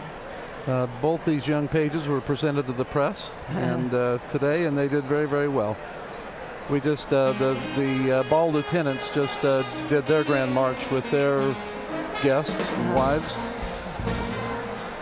And now, though, let's take a moment to thank those who made tonight's broadcast possible. Funding for the 2015 Rex Ball and the meeting of the courts of Rex and Comus is made possible through generous community support. Longer than streetcars have been rolling down the tracks, Iberia Bank has been part of the New Orleans landscape. We believe in making our community better by giving back through charitable, educational, and cultural efforts that enhance our city, such as this broadcast on WYES. Terry White and Ralph Brennan announced Chef Slade Rushing's modern interpretation of Creole cuisine at Brennan's for breakfast, lunch, or dinner in our newly renovated rooms, including the Chanticleer Room, King's Room, Queen's Room, and The Roost. Brennan's Restaurant, 417 Royal Street in the French Quarter. Fidelity Bank, as New Orleans as king cake, parades, beads, doubloons, and the families that get together to celebrate them all. Serving this community since 1908. Hail Rex, hail Comus, happy Mardi Gras. The Rex Ball and the Meeting of the Courts of Rex and Comus is also sponsored by the Riley Foods Company, bringing you the authentic taste of the South since 1902. New Orleans wouldn't be New Orleans without wrought iron, or the cathedral, or its ancient live oaks. And New Orleans wouldn't be New Orleans without Whitney Bank. Whitney Bank, a part of the fabric of New Orleans. Christwood, a retirement destination located in St. Tammany Parish, features cottages and apartment homes along with the assurance of quality health care. Personal tours are available. The New Orleans Tourism Marketing Corporation wishes visitors and citizens a happy Mardi Gras and a great year ahead. New Orleans visitor information available at followyournola.com. Adler's, honored to be part of New Orleans traditions since 1898. This broadcast is brought to you in part by Arthur J. Gallagher & Company, offering risk management and business solutions to companies across the world. Additional support by Bellwether Technology, Laborde Marine. And it's with my great joy to introduce, of course, he doesn't have to be introduced, Mayor Mitch Landrieu. How was your day? Oh, my day was great. I thoroughly enjoyed the whole thing. And pretty calm today. We were very fortunate. It was really beautiful. You know, I started off Zulu this morning. We started off actually 5 minutes early, which was spectacular. And so I had a chance to ride the parade route. And then, of course, I was headquartered at Gallia Hall all day and had a chance to really get a good sense of the whole city. At about 2 o'clock, I went under the Claiborne Avenue overpass because the Mardi Gras Indians were parading there as well. So I feel like I got a sense of what everything was going on. And everybody across the city in all the neighborhoods was just having a great time. There are so many elements to Mardi Gras. Like you mentioned, the parade, the Indians, different things going on. Yeah, it's quite extraordinary. You know, if you think about it, Claiborne and Martin Luther King and Jackson Avenue, that's a whole issue. That you come down, then you come onto St. Charles Avenue, you see Zulu, then your Rex comes through, and then the Mardi Gras Indians are just unto themselves, spectacular. And then, of course, tonight, the most spectacular show is closing down Mardi Gras at 12 o'clock on Bourbon Street. That's a whole nother world. There are two buildings, let me ask you about. Let me guess, the Municipal Auditorium. Okay, Municipal Auditorium. Well, you remember, we talked about this when we came in office. FEMA really just wanted to give us $7 million. We've been really working with them. We've now plussed them up and gotten them to reimburse us $28 million. That building's under renovation right now. It'll be finished in the middle of 2016. We're going to white box it, make sure it's in really good shape, and then we're going to make a proposal about redevelopment of that particular property, and it's going to be nice. Could it be like private development? Could be a public-private partnership, just like we've done with all other things. I know that people have gotten used to, you know, doing this particular ball in this building, but it could be a lot of things, and we ought to really think about that space being a cultural space.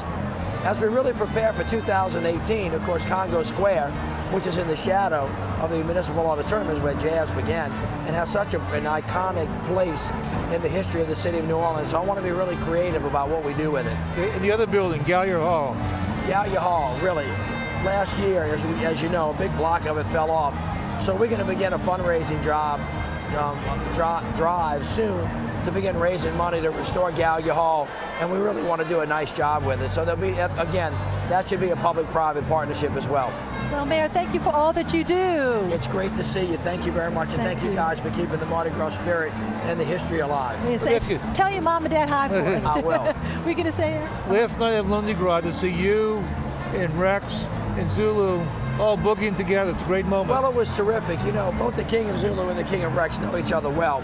and they represent the spirit of how both of those organizations have come together in the last couple of years and really been great partners. So I think they both did a great job, and they represented Carnival extremely well.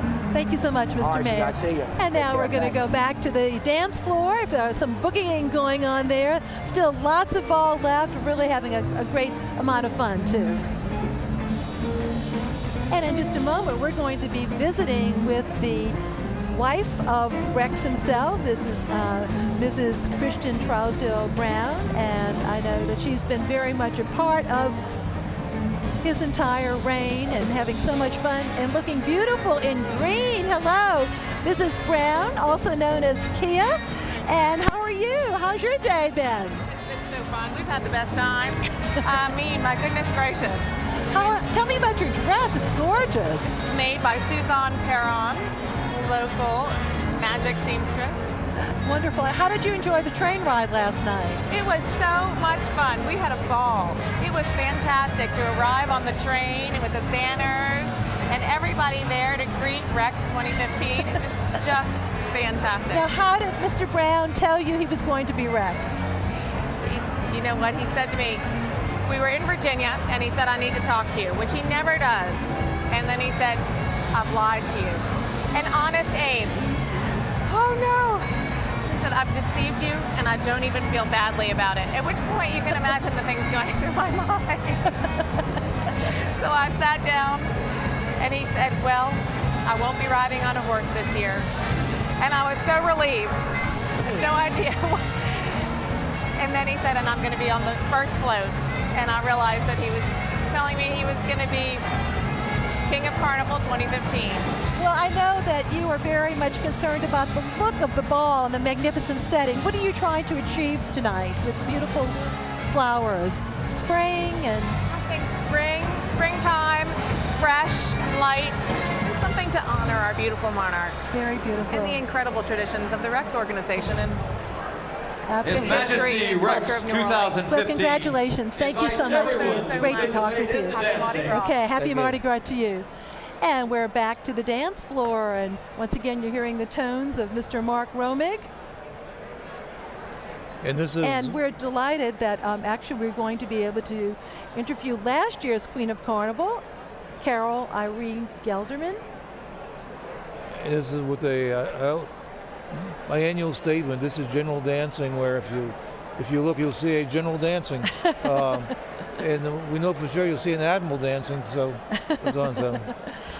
And how are you? Great. How are you? So tell us a little bit about last year's reign. You must have had so much fun. It was fabulous. It was so much fun. Who wouldn't have fun, right? Now, are you still at Columbia? Or? I am. I'm graduating in May, God willing. And with your degree? In film studies. Oh, right. And I know you were writing for the newspaper and for some of the publications at Columbia, too. I've since left that job because they don't have second semester seniors, but I was writing for the Columbia Spectator as a film editor. And of course, we know you have writing in your genes because your wonderful grandmother, whose name is Carol Gelderman, is quite a national author and noted author and longtime professor of English at UNO. How was your day? What did you do today? Today, well, I've returned to the streets, so I was kind of zipping around the Garden District and seeing friends and family and just catching some beats. It was great. Well, a big controversy last year is that past queens have always ended the day at F&M patio. I think there'd been a fire or something. So where did your day end? Last year we went to Snake and Jake's. Oh. Okay. Yes. And how were you received? They were a little confused. I don't think they were, who are you? But it was fun. They let me get behind the bar and pour out a few drinks, so it was great. Well, so great to see you again. I'm glad you got to have a fun day, too. Happy Mardi Gras. Thank you. It's wonderful to see you. And, you know, looking back a century ago, and even a half century ago, gives us a glimpse into Carnival's rich past, as Diane Mack reminds us.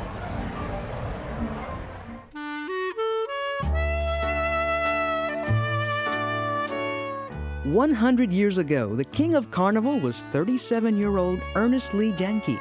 The young monarch was the son of Fritz Janke, who revolutionized dredging and concrete construction in New Orleans.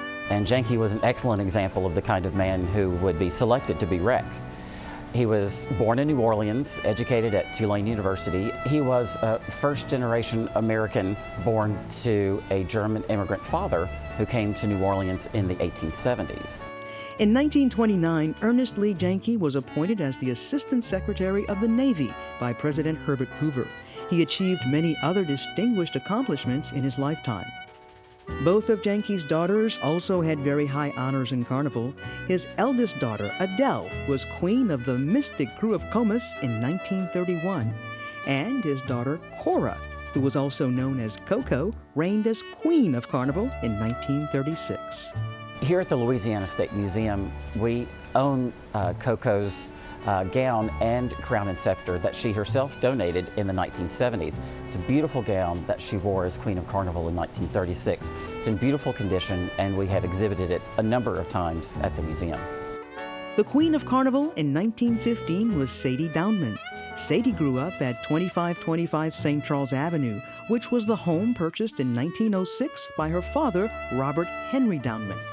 When Downman himself reigned as Rex, the King of Carnival in 1907, he began the tradition of the Rex Parade stopping at 2525 St. Charles Avenue to make a toast. And that is a tradition that has continued to this day, well over 100 years later. Completing the Mardi Gras monarchy of 1915 was a young lady named Dorothy Spencer, who was Queen of the Mystic Crew of Comus.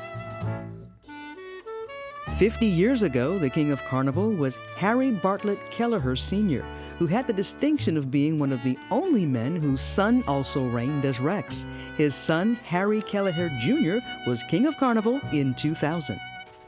One thing my father felt strongly about being Rex was that you were king for a day. When the people cheered, they weren't really cheering you.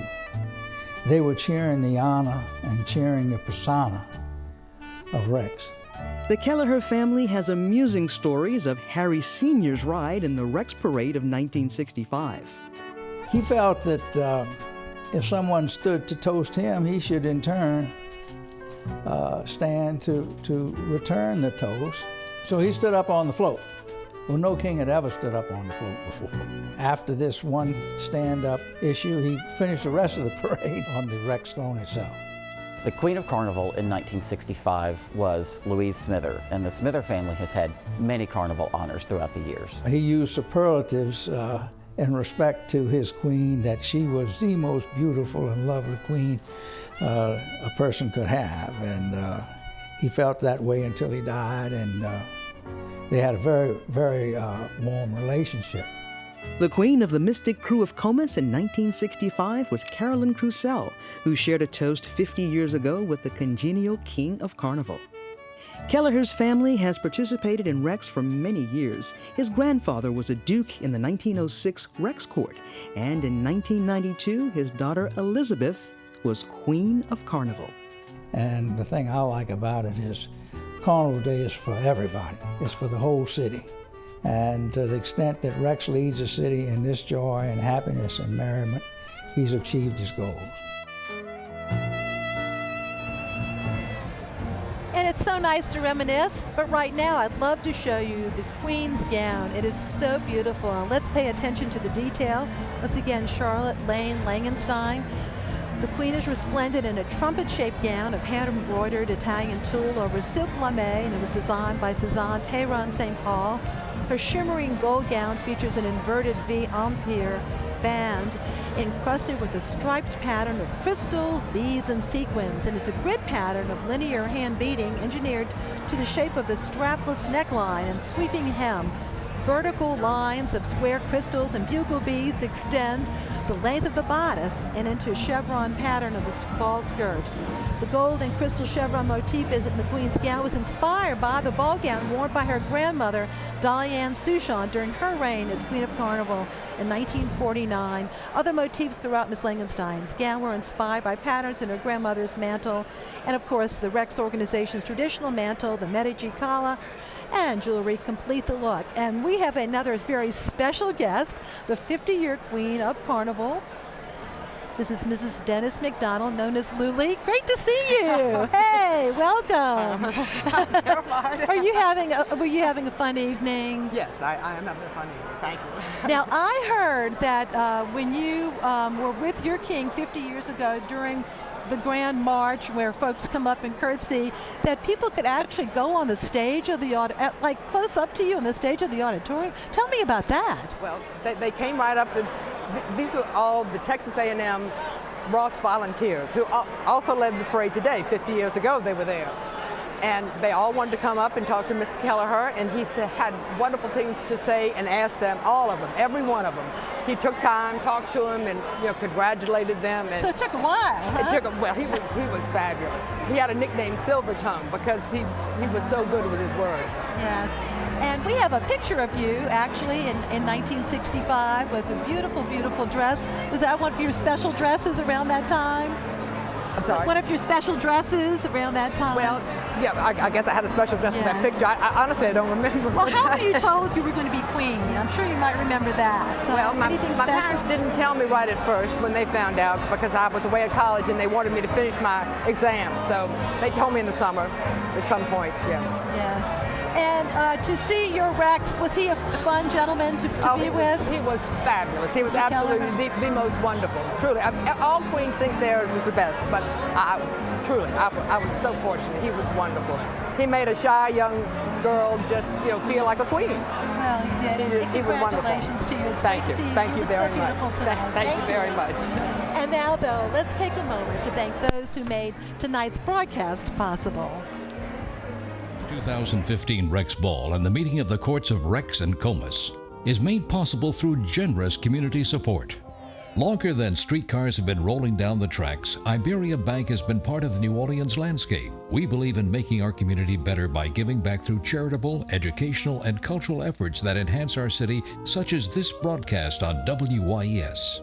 The Gustav Westphal McElhenney Family Foundation supports the renewal of New Orleans and the ongoing process of transforming our city's schools. Rex organization volunteers and the Pro Bono Publico Foundation are helping assure that every child in New Orleans can attend an excellent school. Terry White and Ralph Brennan announced Chef Slade Rushing's modern interpretation of Creole cuisine at Brennan's for breakfast, lunch, or dinner in our newly renovated rooms, including the Chanticleer Room, King's Room, Queen's Room, and The Roost. Brennan's Restaurant, 417 Royal Street in the French Quarter. Fidelity Bank, as New Orleans as king cake, parades, beads, doubloons, and the families that get together to celebrate them all. Serving this community since 1908. Hail Rex, hail Comus, happy Mardi Gras. Honoring its proud Rex heritage, support for WYES is provided by the law firm of Jones Walker LLP. Established in 1937, now with more than 380 attorneys and offices throughout the U.S., providing a comprehensive range of services to a wide range of local, national, and international client base. Online at joneswalker.com. The Rex Ball and the meeting of the courts of Rex and Comus is also sponsored by the Riley Foods Company, bringing you the authentic taste of the South since 1902.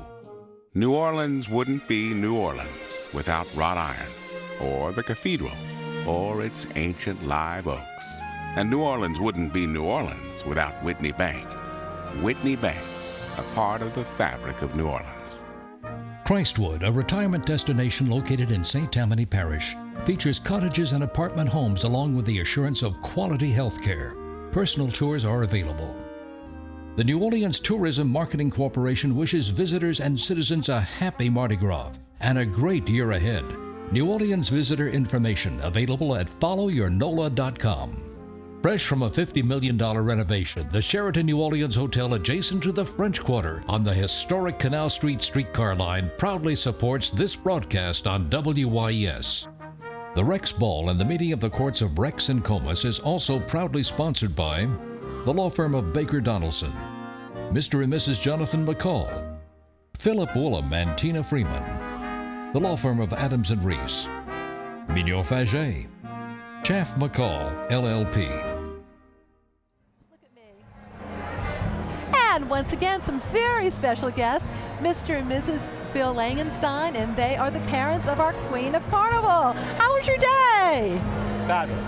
What did you do? Well, it was amazing. We started out early this morning for the World Run. We went over to Audubon Park. Well, here the Queen won. The Queen won. Isn't that amazing? Well, what they tell us, she may not come in first, but she always wins. But it was it was beautiful. It was chilly, but it was very invigorating. And I think it got us all off to ready to roll for the rest of the day. And then we went on to the luncheon and saw the parade. It was really a glorious, beautiful day in spite of the cold. The sun came out and we got our wish for great weather. So many plans need to be made, and I know it's very hard to keep a secret like that. So how did you tell your lovely wife? Tell my lovely wife? Well, I ran into the captain, and the captain pulled me aside and said, we have to talk about something, and that's when he informed me. And then I kind of had something set up, and I had some champagne, unbeknownst to her, set aside. And I looked for a while for a particular version of If Ever I Cease to Love, and I give him a plug. It's John Rankin, and it's a guitar solo of If I Ever Cease to Love, and I put it on, and I had the champagne. I said, "Guess what?" And she said, "You're kidding." I said, "No, I'm not kidding." Well, that's the mother of the Queen is kept very busy through much of the year, aren't you? Yeah, we are, but it's been fun. You know, our daughter went away to her junior year abroad. Lainey left at the end of June to go to Cape Town, South Africa to study for 5 months. So we had a lot of fast-moving pieces to do before she left because we had, when she got out in May, then we had June, and then she left.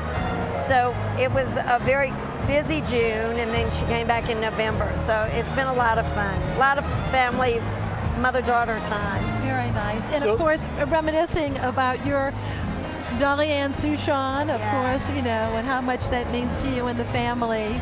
It's been a her very grandmother special night, and I have to tell you all that so much of this year, you all have been a very big part of it because of your interviews with Mother and Eric, and when Eric was king in 1991, and it was just, we would put that on, and it just made my year. I would see footage from when Mom was queen in 1949, and it was a very special time for us to It was one of the few examples of a person who had been Rex marrying someone who had been Queen of Carnival. Right. That hasn't happened very often. I think, now I might be wrong in this, but I think they may have been the first couple to have a There was Rex. one other couple who ruled the same year. Oh, you're kidding. Yeah, that was very early. But their case was very unusual, but very, very touching. Well, it was great. Thank you all so very much for being with us, and congratulations. I know it's a really big honor, too. It's been great fun. You guys Most do a great job. appreciated. Thank you. And now, though, it's time for our second question in our Carnival quiz to test your knowledge of Mardi Gras history. We'll be telling you where to send your answers after our third question a little later in the evening.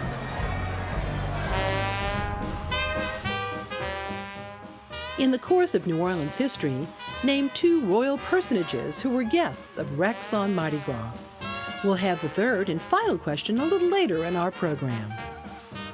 Our Carnival prizes include a one-night stay for 2 at the Inn at Comus House, which includes a guided tour of the mansion, and a plantation breakfast for 2, a $350 value.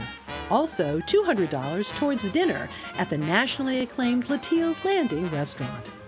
Both the inn and restaurant are located on the grounds of Comus House Plantation and Gardens in Burnside, Louisiana, along the River Road. A fleur-de-lis intaglio heart pendant from New Orleans jewelry designer Mian Faget. The pendant is engraved on the back with If Ever I Cease to Love, 2005, a nod to the most enduring anthem of Mardi Gras. A 2015 Rex Proclamation. This year's artist is Osklas Ozels, courtesy of the School of Design. A 2015 Rex Parade Bulletin depicting this year's Rex Parade with its theme Wars That Shaped Early America, illustrated by Manuel Ponce. A copy of the book Mardi Gras, Chronicles of the New Orleans Carnival by Carol Gelderman and published by Pelican. And a DVD of tonight's program. And just a reminder, once again, that we are streaming live, WYS.org. So anybody you know out of town who would like to see our ball, please let them know. This is the first time ever. We're so thrilled about that too. And just a reminder that in the WYS broadcast area, our program will once again be repeated immediately after this live broadcast, approximately 11:15. As you can see, the dance floor is a very, very busy place, and a lot of people are having a lot of fun as we approach the meeting of the courts and Rex and Comus. And you know, the tradition of Rex proclaiming Carnival goes back to its earliest day through posters and announcements in newspapers. Rex knows how to spread the word, as Alexandra Stafford shows us.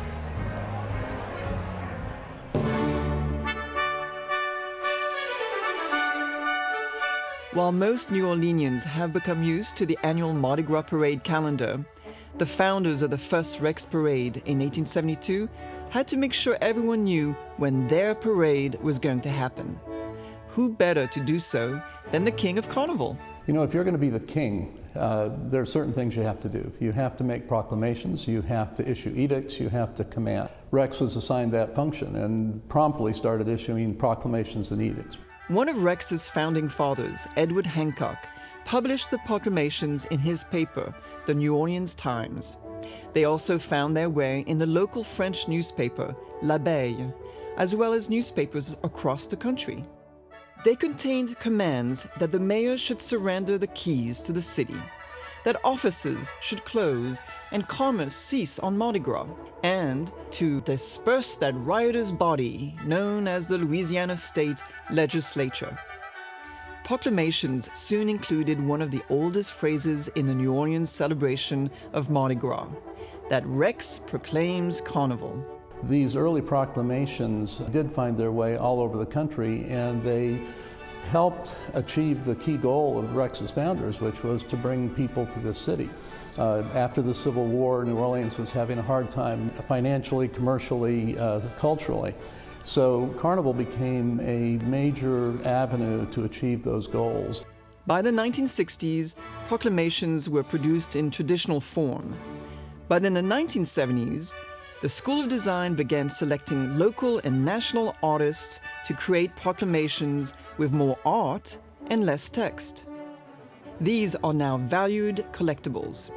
For the 2015 Carnival season, New Orleans Academy of Fine Art founder Ozeklis Ozols is creating this year's proclamation, his third for the crew. To begin, he studied this year's parade theme, Wars that Shaped Early America. I got a sneak peek at some of the float designs, and then I decided on the Battle of New Orleans, which took place in Chalmette in 1815. And Andrew Jackson told Lafitte, he said, "I will pardon you and your men if you come help me fight." It is interesting to note that there are some mandatory elements that each proclamation has to have. For example, each proclamation has to say pro bono publico by the king himself and say Rex proclaims Mardi Gras. And apart from that, we tend to let the artist run with his or her vision. Each year, these proclamations are given to Rex officials, the mayor, city officials, and the King of Zulu on Lundi Gras. Old proclamations can be found at the Rex Den and at the historic New Orleans collection. Recently, the Rex organization auctioned off an original design to benefit their Pro Bono Publico Foundation, which funds many charter schools. There are a limited amount available to the public online. A Mardi Gras memento that can be enjoyed year-round. I think the success of those early plans exceeded even what they might have dreamed of.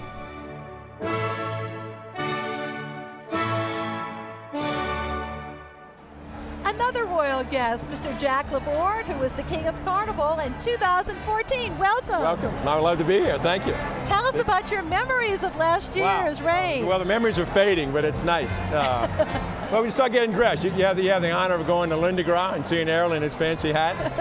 But then when you start getting dressed in these costumes, in the traditional costumes you've seen forever, it kind of sits in on you. And then, luckily, if you get to go and ride down the route and see all the people out just kind of yelling your name, what a thrill and what a tradition. And well, you were a great Rex, but man, you had awful weather. The weather was a little salty. but it worked out It was fine. terrible. It was cold. Yeah, it worked out It was fine. cold and it's raining. At the end of the day, But y'all were able to make the run. Yeah. I mean, the route. We did. It kind of would sputter, and it would get windy, it would get a little cold, and you kind of say, well, this isn't that great, but you say, this position's pretty good. Let me enjoy this while I am. I probably won't get another ride at it, so it was nice. It was really a lovely honor, and you had a wonderful queen, and the things you do, like go meet Comus, are really spectacular. We've got some footage, though, from last year, so you'll be able to see that rain, and it must have been fun, all dressed up. Here we go. Yes, and oh man, you alighted from a Coast Guard cutter, and there you go. Memories. Really, they're lovely memories. You know. Yeah, so much fun. How did you tell Peggy, your wife, Peggy? Well, I sat on it a little while because I didn't have the opportunity, but we went to the captain's house, and he gave her an envelope which said, to the wife of the King of Carnival, and he said, would you proofread it? She actually started proofreading it. Like, it took us a while to get her off of that thing. She said, no, your husband's really king. You know, I'm so sorry that a few months ago you lost your dad, but he did see you rain the tracks. He loved it. He was 98 back then. He did get to come to a couple of events, and it was quite touching to see him go through that. It was really a pleasure for me. It was really a thrill. Yeah. I was there that Peggy, your wife, was a great Rex wife. The interview she did last year was one of the best we've ever had. She was good. She was so excited and so touched. Really, she's the intelligent side of this family. She can only carry. I'm surprised how far she can carry me. Well, thank you so much, Jack. Thank you, Peggy. Really Carol, thank you. As always. You're a great king. Thank you. And we're going to the dance floor, and once again, you're hearing the Jimmy Maxwell Orchestra. And we're thrilled that everybody's having such a good time out there. We're coming to you live from the Sheraton Ballroom on historic New Orleans, Canal Street. And soon the dancing will stop. I'm not sure what dance they're on. And then people will sit down again. There'll be a fanfare again. And then we'll see the arrival of the captain of Comus and his entourage. And he will give a proclamation to Rex, inviting Rex and his queen and their entourage to go to the Comus Ball. And once again, you saw Christian Trousdale Brown, Rex, King of Carnival, and Charlotte Langenstein. We just met her parents, and they're having a great time too. And the beautiful gown, which was inspired by her grandmother's gown, amazing, in 1949. I just love that family connection there. It means so much. And her beautiful jewels. So the question, why does Rex go to the Comus Ball? Because Comus was the first Ladies and gentlemen, if you would begin to please take your seats. The captain of the mystic crew of Comus and his aides are about to arrive. And we are awaiting the captain, and with a royal invitation. Looking forward to that. And as we see the night unfold, the captain of Comus takes on an increasingly important role, especially in these last few minutes of the carnival season. It's like all of Carnival shifts to Comus, where it started. And we mentioned Peggy Laborde a while ago. Peggy Jack Laborde's wife, there she is. Yeah. And the captain of Comus will be accompanied by some of his lieutenants, who we'll also get to see and note their very brightly colored garb.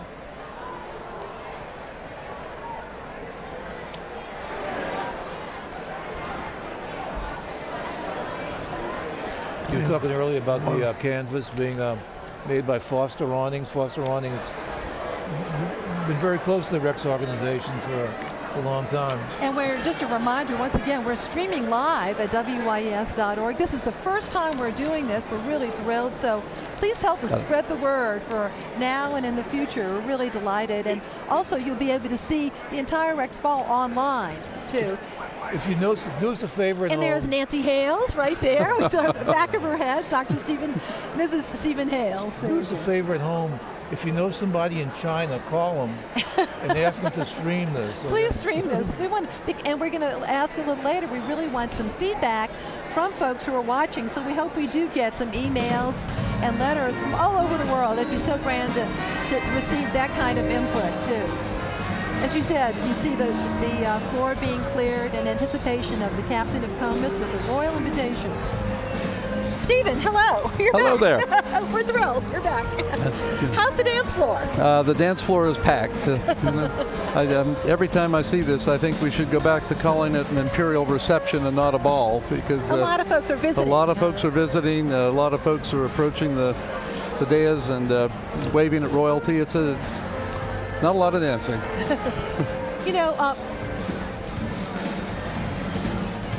Just a reminder that in the WYES viewing area, we will be repeating our program immediately after this live broadcast in its entirety at approximately 11:15.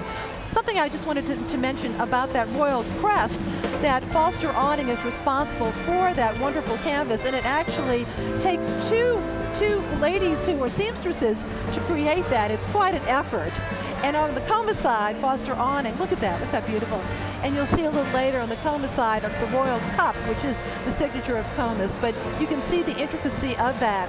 By the way, in case you think that all that canvas is going to be wasted, it's actually cut up and given to art programs in local schools. So love that mode of recycling, but there's the magnificent Royal Crest.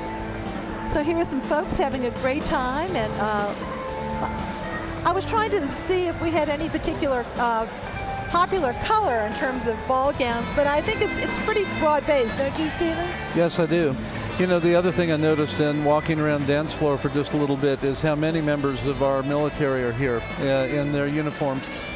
We have a very formal requirement of attending here. It's got to be white tie and tails. The only exception we make is that our servicemen and women may attend in the highest level uniform they possess. So you will never see a serviceman or woman turned away, but we see a lot of really very accomplished, very devoted members of our armed forces here in full uniform. And a very active Rex member is Major General David Mize, who really helps coordinate a lot of the efforts between Rex and the military. It's true. A lot of coordination there, and General Mize has in his time here, has been a great help to this community, and in turn, this community has really embraced him. He's become a very active member and volunteer, even as he's no longer as active with the military.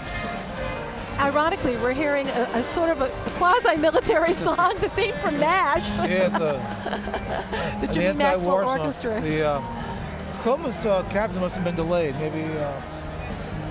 Well, he is on his way, we're told. He's across the street. He's in the Marriott. Right. And that's where the Comus Ball is, we should point out. The light thing, you're talking about that canvas. And earlier we were talking about the late Boatman Riley. And he had a strip of canvas that was given to him to crush ice for making drinks. So you put the ice and you wrap it in the canvas. Then you get a hammer and then you crush the ice. And somehow it had to be in a Foster Awning canvas to properly crush the ice. Another example of recycling there too, right? And in just a moment we'll hear Mark Romig once again announcing the arrival. Our announcer, They Mark said a while Romig, ago he was coming, and then he hasn't come, and then they started. Well, he should be so here we hope shortly. there's no, Here we go. Well, before that, we wanted to show you the King's pin. We didn't have a chance to show you Mr. Brown's pin that is given to members of his family, as well as many of the Rex members. And there's lots of significance of the pin. Did you want to share? I think the lovely thing about that pin is it means many things. I think Christie honors his heritage. The McElhennys have a long history of preservation and conservation. He's an active hunter, but when I looked first at that, I thought Christie is a scribe. He's a wonderful writer, wonderful editor, and values words. So that feather means the Audubon Society. It means a heritage of conservation. It means a good hunter, but it means a good writer too. It does, and this bird feather also back to the McElhennys, that his great-grandfather, actually E.A. McElhenny, is credited with preserving the snowy egret. Exactly right. Yep. Wow. I mean, that's something on your resume, isn't it? And Christie is now the chairman of the Louisiana Audubon Society. So that feather is a nod to many passions of Christie's. You wanted to say a little bit more about the Rex Ducal, and that too this year is a nod to the military, isn't it? It is. This is a very patriotic theme, the sweep of history that really created and established America as a nation. So the red, white, and blue emblem certainly is a vivid image that speaks to that theme. The red, white, and blue joined with the purple, green, and gold. Carnival can bring many different influences together. There we go. The ladies' pin, the miniature version of that. But in past years, for many, many years, the Rex medallion always looked like a Maltese cross. But in past years, it's made more of an effort to respond to the theme that year. And I think particularly this year, with a very patriotic theme, this was a lovely design for that. And once again, its crafting is coordinated by Adler's, a wonderful local store with a very long history being in New Orleans. And back one more thing, actually, concerning the military. The ceremony of flag that was flown today, wasn't it originally in Iraq? Yes, some years ago we had an inquiry from some of our national ladies and gentlemen, asking if we could send them some carnival things, which we did. The captain of the Mystic Crew of Comus has arrived to present an invitation to His Majesty Rex to visit the Comus Ball.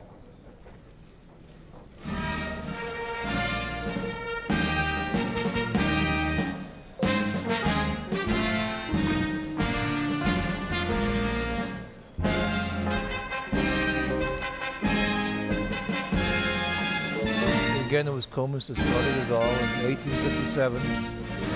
First parade, that continuing parade that really defined the Mardi Gras tradition. Rex started 15 years later, so hence the deference to Rex going to Comus.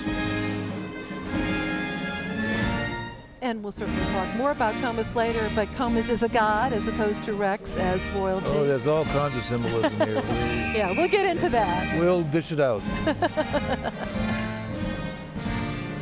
And the captain of Comus has arrived in the usual traditional silver, isn't it? Yes, that's very much the color of Comus, white and silver. Rex, gold, both in the captain's costumes and in the queen's dresses. And he brings a royal missive. And note the lieutenants, multicolored.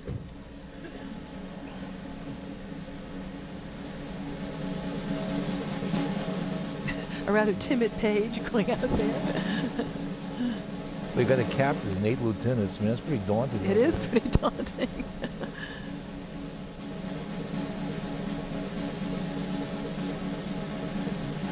Okay. Okie dokie. Being handed to Rex. A royal invitation. And the drum rolls. And through the magic of television, we're glad to tell you we have what he is about to read. Hail Rex. Let us have him open. This year's Rex likes to hunt and fish, but today fulfills a very fond wish to ride as king on Mardi Gras Day and see his subjects hail Rex and play. Naturally, New Orleans through and through, a Tulane graduate with Tabasco heritage too. His civic pursuits are far and wide. We obviously want him on our side. A man whose blood flows purple, green, and gold. He has done many things, some quite bold. Known for promoting all things Rex, we can only wonder what he'll do next.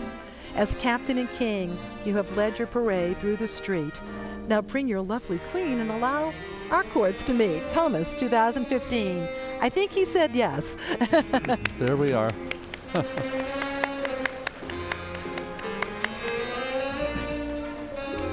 Actually, the second time today, Rex and the delegation from Comus have met.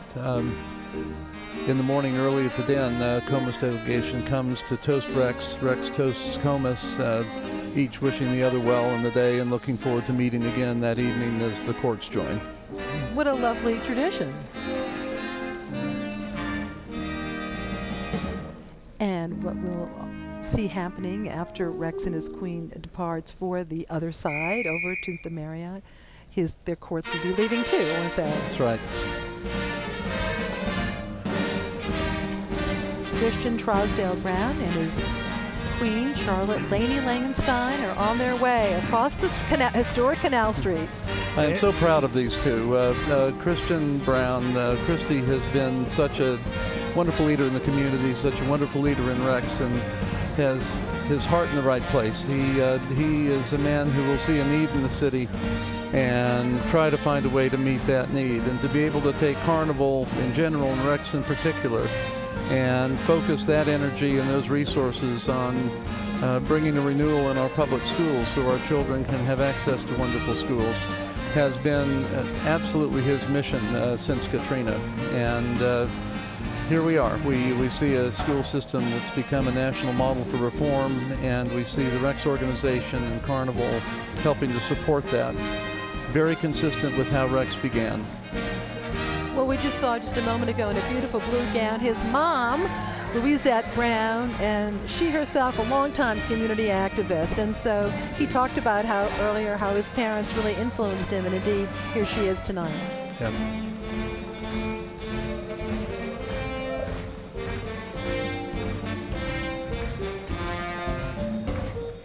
Charlotte Langenstein. Very graceful lady. The debutante season and the Carnival season really helps young ladies develop a poise, young men too, an ability to bear themselves well and present themselves well, and to interact with various ages and people in a graceful and very happy way.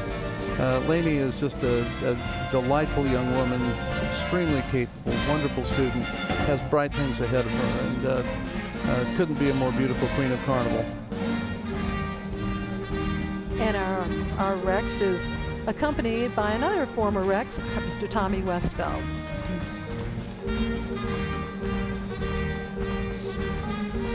Whose business is coffee, so we have coffee and Tabasco here. Coffee and Tabasco tonight, that's right.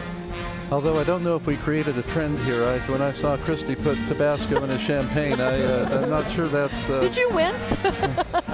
Look at that lovely, happy face.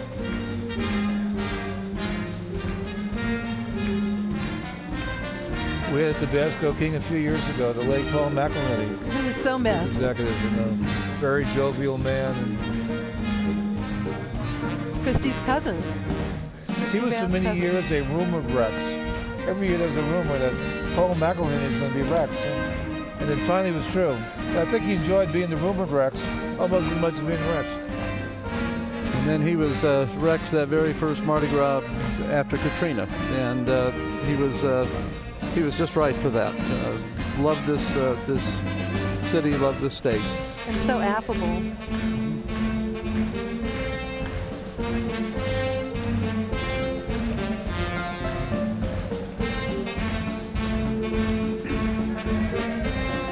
I asked Christy Brown about how he found out that he was elected.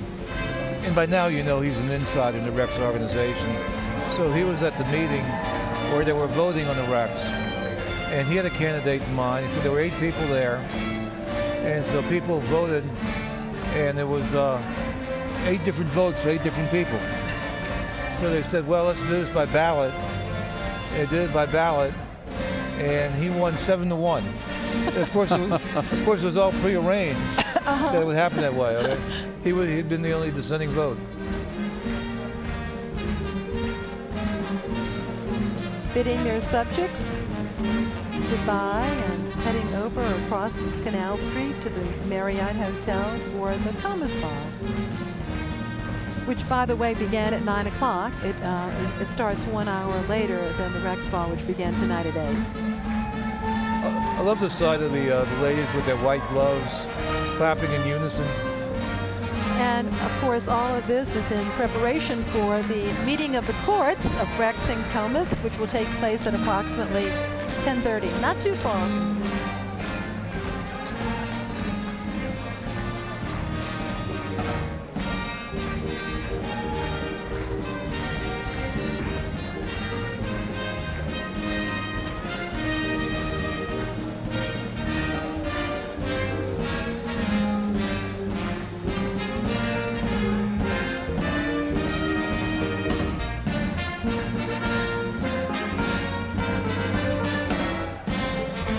Sanders Phelps and Ellie George.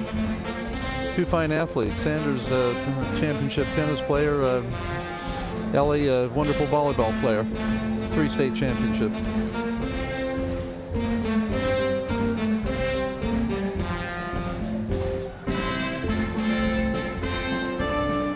Note the lovely blue sash that all of the maids wear. Once again, Mrs. Christy Brown, Kia Brown, and Louisette. And Louisette, his Dottie mom. Charbonnet.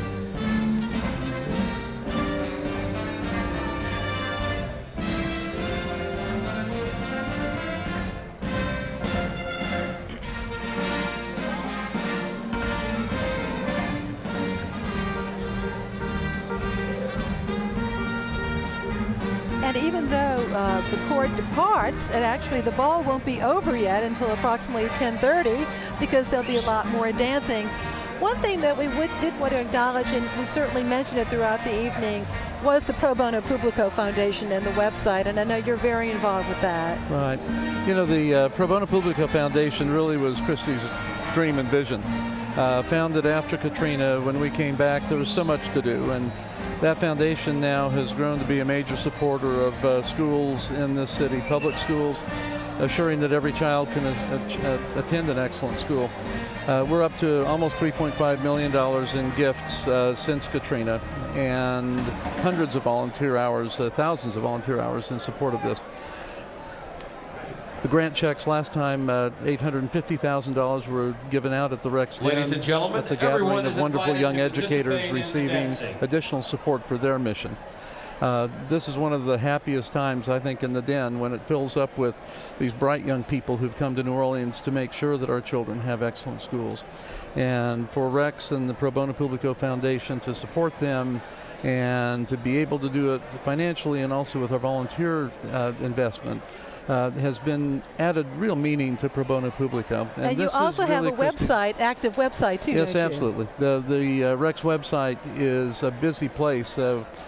We get almost 20,000 hits a month, unique visitors around Carnival Time.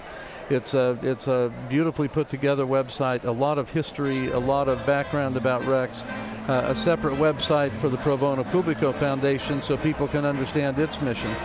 But many of the visitors here come and stay and visit many of these pages. A lot of images of Carnival history, a lot of the tradition around the ball and the parade, and a lot of the connections of new and old that I believe are Rex's special mission. Nobody else can really tell the early history of Carnival. As Errol pointed out, Comus was founded in 1857, is older than Rex, but Comus is a much more private organization, and by intention, Rex is the public face of Carnival. So the history of this celebration is important to the city. It's important to anchor the broad celebration it's become, and that is Rex's role and mission. And in the 21st century way, we do that by website. We even have a Facebook page, and we have a Twitter feed. So you're pretty we're all in. fancy. And now, though, let's toss to the dance floor and show you that there's still lots of action, even though Rex and his court have left. We look forward to seeing them in a few minutes at the, of course, at the Comus Ball. A lot of people well. who are here at the Rex Ball will be leaving either to go home or to go over to the Hello, Comus Admiral. Ball. So that's the. And of course, all the people we've met tonight, the past Rexes and the parents of the Queen will be going over to the Comus Ball. So all of the action shifts over as Carnival 2015 enters its last phase. So. Well, as we said, a lot of folks will be kicking up their heels for a little while more, but we do look forward to meeting members of the court of Comus, and of course the final meeting of the courts of Rex and Comus.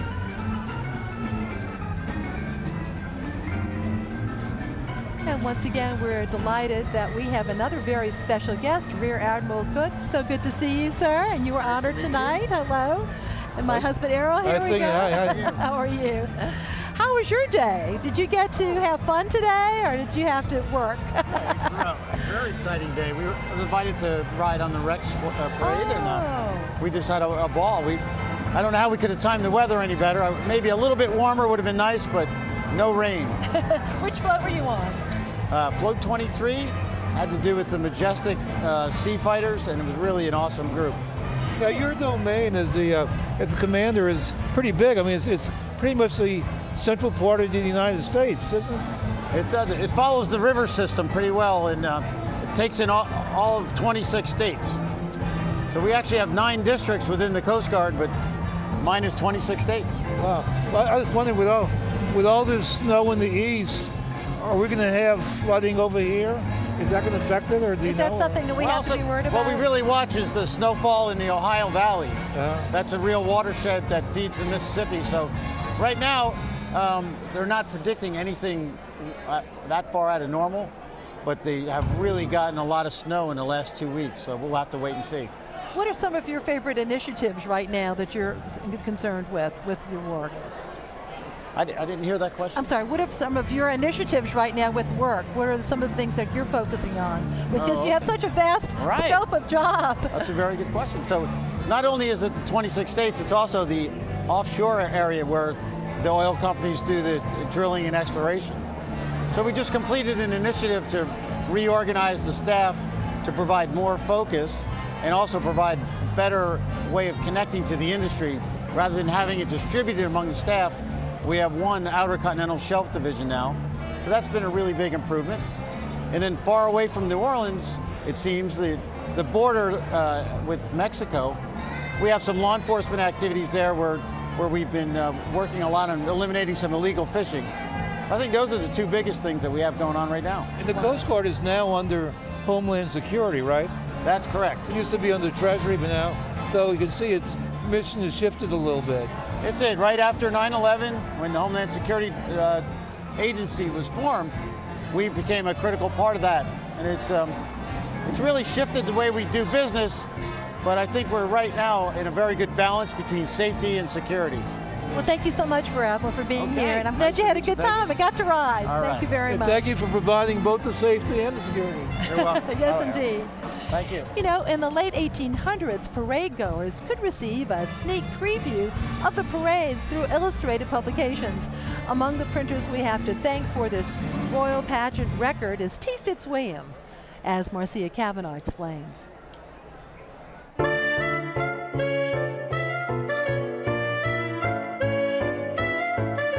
In the late 19th century, colorful special newspaper editions began to offer the city a preview of Mardi Gras parades. Today, these lithographs are prized both for their beauty and for the glimpse into the past that they provide. One of the biggest producers of parade bulletins and other carnival ephemera was T. Fitzwilliam and Company, founded by an Irish immigrant who arrived in New Orleans in 1853. In researching my family, I discovered that my great-great-grandfather, Thomas Fitzwilliam, had owned a printing company on Camp Street. Thomas Fitzwilliam was born on New Year's Day in 1833 in a little village called Ballythomas in northern County Wexford, Ireland. And when he was 17, he immigrated to America. In 1860, he borrowed $4,000 from Thomas O'Donnell, who ran a Catholic bookstore on Camp Street for the express purpose of opening his own printing company. And that business opened at 76 Camp Street, which today is in the 400 block. By the 1870s, Fitzwilliam began to explore color lithography, traveling to France where Carnival crew invitations were initially produced. In 1885, the art firm produced the first known high-quality, full-color chromolithograph Carnival Bulletin, which depicted all the floats in the Ivanhoe-themed Rex Parade. T. Fitzwilliam and Company received commissions to produce special Carnival Parade editions for Proteus, Comus, Momus, and Rex until 1911. The lithographs themselves measured 28 by 42, and they could be folded up to fit in the newspaper of that day. And then the primary allure of the parade bulletins was the artist's first images of all of the parade's floats of that day. And the theme of the parade would be on there, and the artist for most of the ones, if not all of them, that T. Fitzwilliam did was a guy named Daniel Beekner, and he was very well known locally. The Louisiana State Museum has about 350 carnival bulletins in its collections. Curator of costumes and textiles Wayne Phillips has observed these newspaper inserts escalate in both historical and monetary value. Initially, they were just special editions of local newspapers that were printed with images of the parades of that day. And they were sold on the street by young boys, usually for about a dime. And they have taken on a much more important place in carnival history than I think they were ever meant to. A lot of the parade bulletins that have survived to this day are some of the only records that we have of what the parades actually looked like. The Mardi Gras parade bulletins have become collector's items that now sell for between $400 and $800 or more. To Mike Fitzwilliam, who has purchased several at auction, they have a family worth beyond their intrinsic value, making them priceless. My family used to have hundreds of these, and relatives had told me every time they moved they had an attic full of them and they just threw them out. And even though my family members may have never touched any of them that I have, it's historically significant because their name was on their work, and I think that's pretty valuable. And we are so delighted to have with us for the first time our wonderful police superintendent, Chief Michael Harrison. Welcome, welcome. Thank you for having me. So how was the day? It was an amazing day. We started off, I actually rode a horse with the mayor and a group of our riders. And so I've ridden horses before. It was my first ride as a police chief. So the day was great. The weather held up. It was a little cold, but all in all, it was a very beautiful day. We had a lot of fun. Now you have some parade history, more than we might realize, way back when you were growing up, huh? So way back when I was in junior high, at Gregory Junior High, I played in the marching band, and then again at McDonald 35, found myself marching in all of these very parades, and then to grow up and become a member of the New Orleans Police Department, again working in parades. So I've really had a life of Mardi Gras. You played the trombone, right? I did. I did. It was pretty good. So I've always been a part of Mardi Gras, even as a little boy. And so now, my first year as a police chief, I'm very excited. Brings back a lot of memories to see young kids and the pageantry of all of the parade groups, especially here at Rex. It was very beautiful tonight. Yeah. Chief, by all indications, it was a very safe carnival. We had one bad incident. And by the way, your people to be congratulated with the way they responded to that. It was an amazing bit of police work, and the person he apprehended admitted his guilty belief. But I thought some wonderful work. But overall, I mean, you got to be feeling good about things. I mean, you got to be feeling. Other than that, you got to be feeling encouraged. I am, and I think everybody's feeling really good about this Mardi Gras. It was relatively safe, and like you said, we had that one incident, but we had a really good plan. The officers followed and executed that plan. We apprehended a subject who shot and killed 2 subjects out on the parade route last week. But since that, we haven't had any issues. It's been a very heavy police presence, very public presence. Look, we built great relationships. We brought in the state police with 150 troopers. We brought in officers from the University of New Orleans and Tulane universities. Today, St. John the Baptist, Sheriff's Departments were with us on the parade route. We had 30 members from the Department of Corrections that have been here since Friday. So we built those relationships to put that very heavy presence out there during Mardi Gras, and it really paid off for us. Now, what else is on your plate tonight? In about 2 hours, I will join Colonel Edmondson, a bunch of law enforcement officials, and we will do our ceremonial walk down Bourbon Street to officially close Mardi Gras. And that takes place at midnight tonight, so we look forward to that. Done it many years. This is my first time as the chief, so I'm really looking forward to it. It's one of the amazing rituals to see that, because there's so much abandon up to that point, and all of a sudden people get the message, Mardi Gras is over. That's right, and so we look forward to it. Mardi Gras is over, and we know people will still hang out a little while and celebrate. But if they hang out, they got to move around. But they have to move around, and so it's our celebration for having a very successful and safe Mardi Gras. We say thank you to the city. We say thank you to our police officers. And the citizens get a chance to thank them personally as we walk down Bourbon Street, which is an amazing feeling. Well, thank you so much, Chief. We're really glad that you were here tonight. Thank you for having me. Very pleased to be here. Of course, our pleasure. Thank you for doing such a great job. Thank you so much. And in just a few minutes, we are going over to the Comus side because we get to show you something very special that happened earlier this evening. You know, just a reminder that, of course, the Comus Ball started at 9 o'clock. like, and we began here at 8 p.m. and we actually captured the arrival of Comus, who first made his debut in 1857. And one of the highlights of the ball is the arrival of the papier-mâché dancing heads, all from the Grand Ballroom of the Marriott Hotel. And here are those papier-mâché heads. And all of them actually are inspired by drawings of walking figures from the 1800s, right, Errol? That's a wonderful site, one of the favorite sites in Carnival. And you go back to some of the early books that show some of the drawings from the early parades, and that's very typical of an old style Comus parade. You see the ram and the mood, and so they have great significance. And each one of those, I'm told, is a little on the heavy side, so it's usually some of the younger members who partake in this. It's kind of what of a rite of passage, if you will. And you notice some of them carrying a rake, and that's symbolic of the old, from the Mystic Clubs out of Mobile, the Cowbellians. Yes, and let us show you the arrival of Comus behind the scrim. And it's very dark, as you see, and it'll start to get brighter. But Comus himself, who wears a mask, we don't know who Comus is. And it was very dark. you saw him for a moment. We'll see more of him a little later. Carnival has mysteries. It does. And you were talking about the Cowbellian Duracan Society, Errol. Yeah, the organization that in 1831 that had this parade on New Year's Day, right? And with the Cowbellian Duracan. So there's still that link between, because when Comus started in 1857, there were some Cowbellians who came and helped it. So there's still that link, and so that's why they have the rake.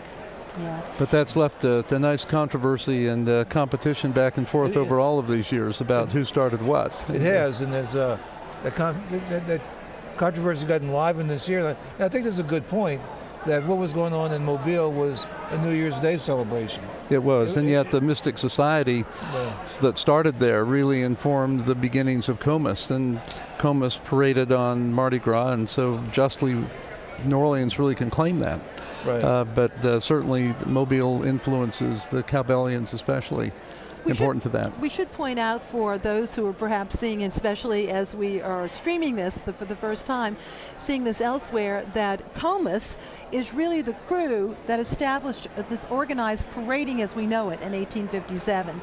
Unfortunately, they no longer parade, but they're the ones who came up with the word crew, as in K-R-E-W-E, the Old English, and some of these traditions that we have. And there had been miscellaneous parades before, but what Comus began was the tradition that lasted and really defined the New Orleans Mardi Gras style parade with the floats and the word crew. They brought in the influence of the mystical societies, and so Comus's identity was a mystery, as was the captain. And so it was the template.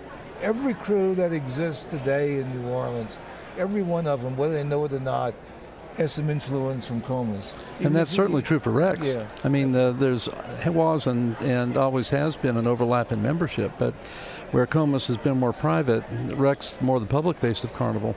Within just a few years of its founding, Rex was putting on the streets beautifully themed and decorated parades, much like Comus did. And so absolutely, the tradition that we value so much now goes back to Comus, and anyone who loves Carnival misses that evening parade. And go ahead, I'm sorry. And Rex was started 15 years later after Comus. I've wondered sometimes if there's more of a relation to that, but in connection with this, we should mention that the idea of the meeting of the courts was first enacted in 1882. And that year, and I don't know if this is the reason they did it, but isn't it an amazing coincidence? That year was the 10th anniversary of Rex and the 25th anniversary of Comus. So you could almost imagine these guys sitting around at the St. Charles Hotel saying, look, you're 10, we're 25, let's do something special. Yeah. And we do know that Rex that year was Joseph Shakespeare, who was mayor. So Shakespeare was a powerful guy. So if there's any guy who was in a position to pull this off, it would have been Shakespeare. I have no doubt that Shakespeare knew who Comus was, and that Comus was probably some high roller in the community. But to do it, it's not like crossing Canal Street, because the Rex Ball was at Washington Artillery Hall down St. Charles. The Comus Ball was at the French Opera House Rex was running late, and so the mayor needed the horsepower to get there in a hurry. So who's in a better position than the mayor as Rex to command his forces, you know?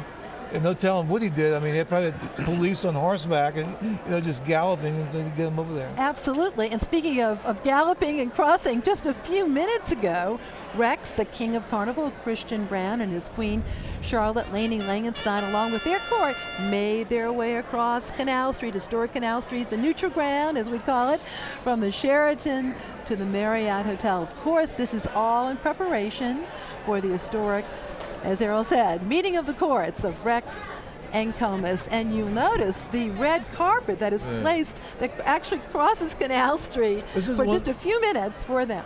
This is one of Carnival's newest great traditions, Rex crossing the neutral ground. Rex, exactly. And that is the neutral ground. That's the original neutral ground right there. So. And a post-Katrina innovation. You know, Errol, you're talking about how things change. We talk a lot about tradition, but that meeting of the courts was an innovation. Traditions are wonderful and they're beautiful, but there are new layers and inventions. Originally, it was all on Mardi Gras, and then they decided that having Rex arrive on Monday was an opportunity to have an additional celebration, an additional parade. So it's you find ways to make what you do beautiful, and then you find new things to add to it. The meeting of the courts now, you can't imagine Carnival without it. And we would like to once again say good evening. I'm Peggy Scott Laborde, and welcome to the climax of our WYES broadcast of the meeting of the courts in Rex and the Mystic Crew of Comus. In just a few minutes, we will see this meeting of the courts, and with me are Errol Laborde and Dr. Stephen Hales. And once again, a reminder that WYES.org, we are streaming for the first time tonight, and we'll also have that show actually up online in the future, so you'll be able to see that. And we are going to the Rex Ball in just a few moments, but excuse me, the Comus Ball. We're at the Rex Ball. We're going live to the 2015 Comus Ball, and this is in the Grand Ballroom of the Marriott Hotel, right across the street from where we are. We are still seated on the Sheraton side at the Rex Ball, but we'll be able to see it just as you do. And here we are at Comus, and you're seeing Comus now in light for the first time. And his lovely queen. You know, people talk about the meeting of the courts, which is very nice, but there's a couple of other good moments too, grand moments. One is the royal procession, when the two courts do the procession to the Grand March to Aida. That's one of my favorite moments of the night. There's Comus. You notice Comus is wearing a mask. And Patricia McCarthy Barron. Known as Scout. And technically he's not a king, he's a god. And so being he's not a king, that's not a scepter he has, but a cup that he drinks from. But and so we're going to see the Grand March, which is just, to me, a wonderful moment. The Grand March from Aida is just such a stirring march. But then the last moments of Carnival, we'll see Rex escorted out of the building, and lately Rexes have taken to be making some sort of gesture, a humorous gesture as they leave. We'll see what happens tonight. And then we'll see the closing of the curtain. This is when the Comus captain, he's pretty much in charge at this point, and they close the curtain, and that is really the last moment of Mardi Gras. So all this is going to happen within this next time frame here. And what is so wonderful is that we have our pages here, and this is Mr. Montgomery, and we'll have you tell us a little bit about this. Actually, John McDonald Currents, our 215 known as Jack. Wage, yes. His mother, Mathilde, was Queen of Carnival in 1993, and he's had a long day.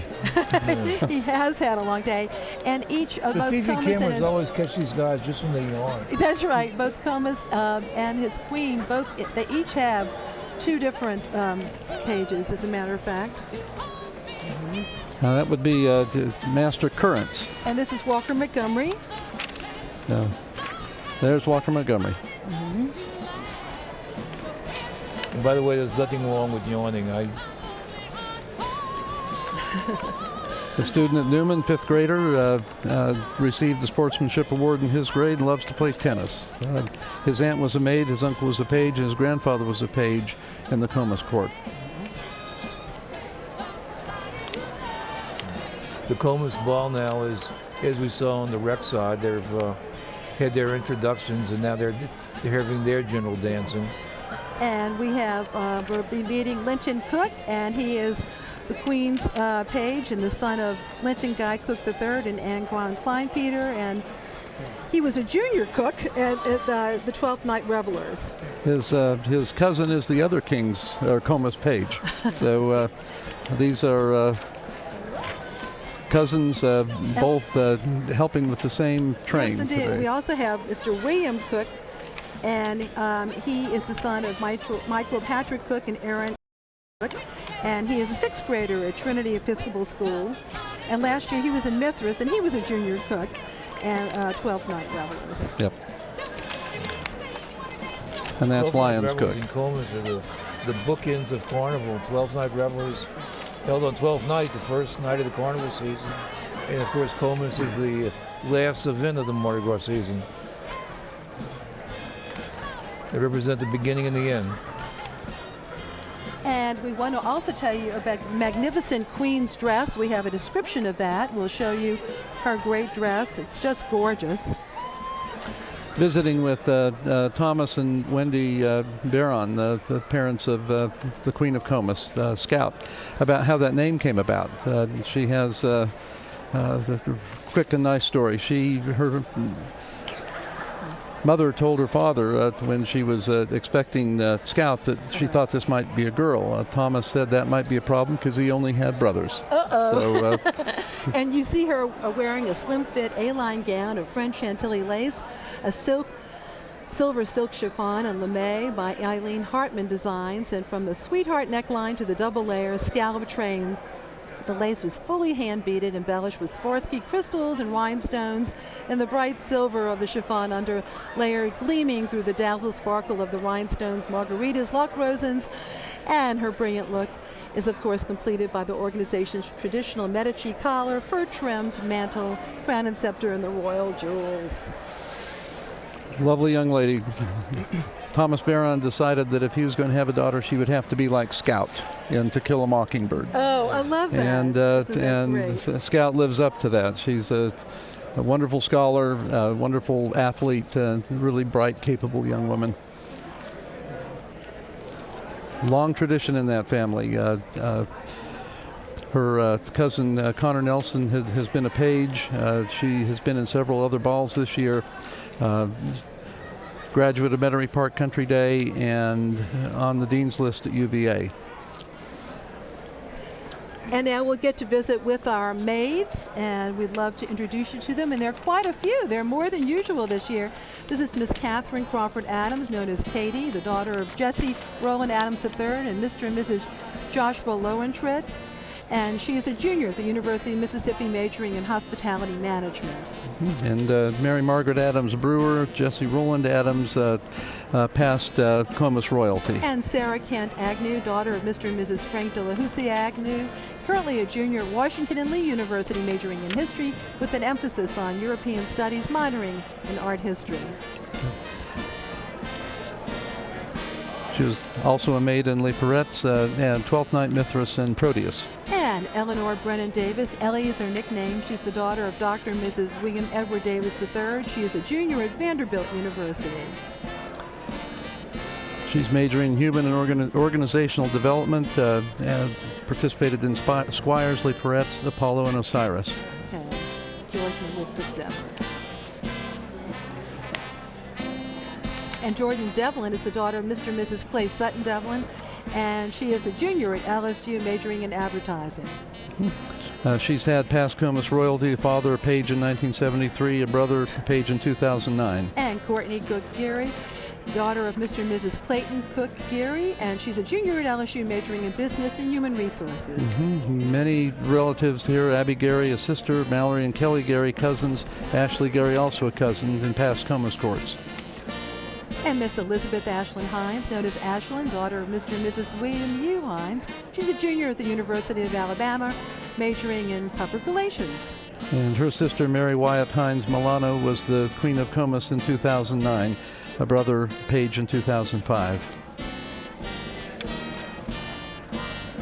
And And Miss Elizabeth Mount Jackson, the daughter of Mr. and Mrs. James Harris Jackson, graduated from Metairie Park Country Day School, and she's a junior at the University of Mississippi, majoring in hospitality management. And to have a great-great-aunt be Queen of Comus in 1911 takes that history pretty far back. And next up is Madeline Moray Livaday. Natty is her nickname, and she's the daughter of Kay and Mark Livaday. She's a junior at Baldwin College, majoring in mathematics and minoring in computer science. Spent some time at the University of London. Her brother Robert Livaday was a page in 2007. And Miss Caroline Havens Millette Patrick. She is a junior at New York University's Tisch School for the Arts. She has a double major in drama and French. And we saw her cousins Grace Catherine Carey and Havens Carey in the Rex Court this evening. Oh, small world. And we have Miss Kelly Wright Swanson, daughter of Mrs. James Richard Swanson and Mrs. Mary Ann Rapier Swanson, and she is a junior at Washington and Lee University, majoring in journalism and minoring in Spanish. Also studied at Oxford and in Spain. She's an accomplished scholar. And Maya Margaret Weston, she's the daughter of Mr. and Mrs. Robert D. Weston. She's a junior at the University of Georgia, majoring in fashion merchandising and art history and minoring in business. Her sister Elizabeth Weston was in a past Comus court. And we also have our final mate, Catherine Turner Worley, daughter of Mr. and Mrs. Robert Bruce Worley, Jr., and she is a junior at Tufts University, majoring in English, and she is on the tennis team and the Student Athletic Advisory Committee and a columnist for the Tufts Daily newspaper. Her sister, Nancy Jane Worley, was in a past Comus court. Both of these girls are some of the best tennis players among young women in this state. And here is our Comus Ball live, and you see all of the court, as well as Comus himself and his lovely queen, Patricia McCarthy Barron. And I interviewed her a little while ago, and a little later we'll hear from her in that interview too. But we're glad to see, once again, you see the motif. The background is beautiful, it's gold, but the captain himself is more in silver. And here he is with his whistle, about to put together our meeting of the courts.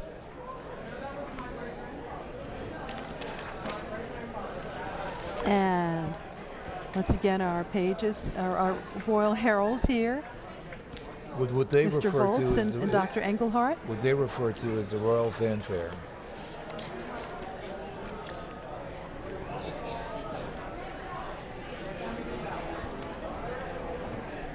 Let's see, we're hoping to hear that. Here we go. King and Queen of Carnival arriving for the meeting of the courts.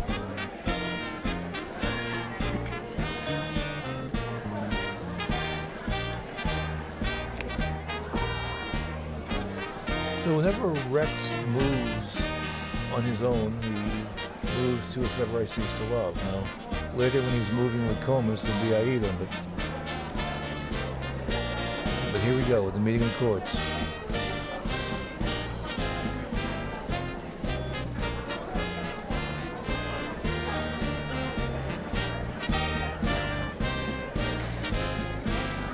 Meeting of the Courts of Rex and the Mystic Crew of Comus, a tradition dating back to 1882, and we're showing it to you live from New Orleans.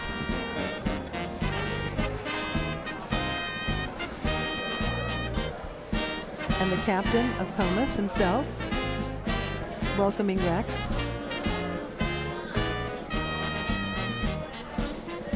And now each monarch will get to visit with the other as we It's beautifully choreographed year after year. Most of this just doesn't change and likely won't. It's very graceful, carefully prepared, and rehearsed. Monday morning is a busy rehearsal day for the meeting of the courts.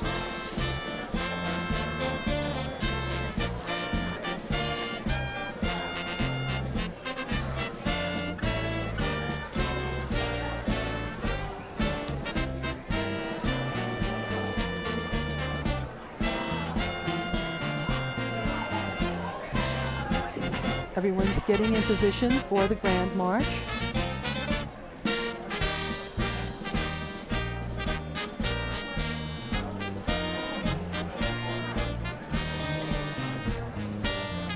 You know, since we started this broadcast, every year we've had a tradition. There was a great book that was written in the 1930s called The Mystic Crew by a man named Perry Young. And Perry Young had this wonderful preface.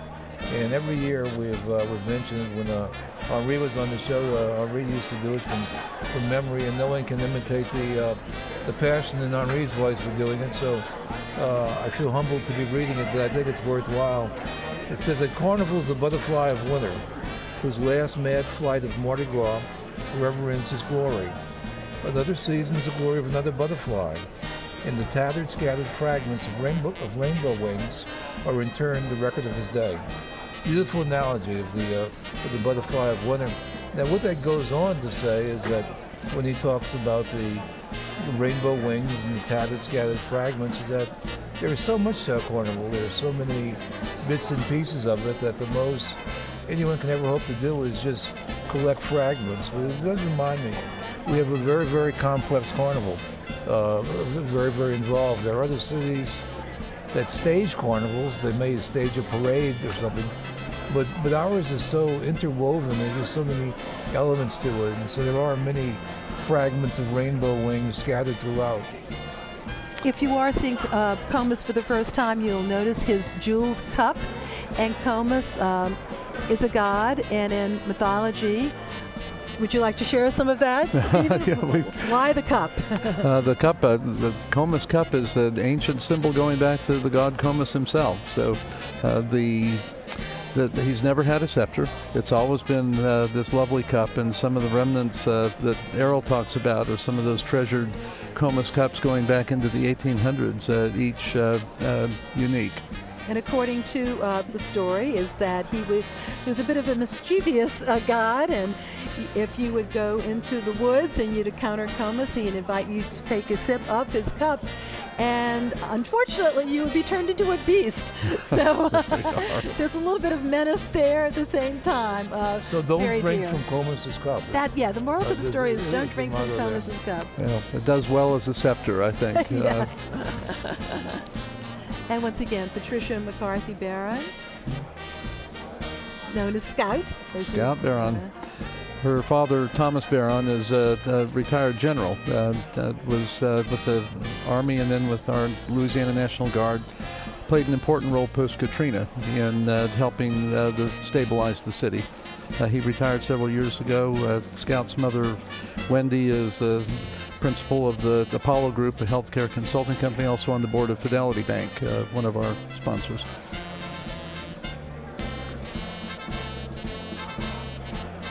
In just a few minutes, when you see our interview, a lot of time and effort was put into that dress. A lot of thoughtful input from both her mom and the Queen herself. You know, I'm sure this is true for Comus, but certainly for Rex, Christy only found out he would be Rex a few months ago, but the Queen of Carnival for the next year will learn much, much earlier than that, because creating these dresses is a long, careful, and deeply artistic process, and it can't be rushed. So there are many fittings and a process that unfolds there that requires more than just a few months. So the Queen of Carnival will know she will play that role quite early in the year. We should also point out the importance, as we said, of etiquette lessons, if you will, because the mantle itself is actually quite heavy. And Helen Nolte Butcher is one of the young ladies who's now assisting with this. As we said, we very much miss Miss Lynn Watkins, but Miss Butcher and Lois Switherman, Lynn's sister. Lynn's sister helping. Have very much helped too. We were talking about earlier about how Christy Brown found out about the selection process, how it became Rex. There was 8 people at the meeting.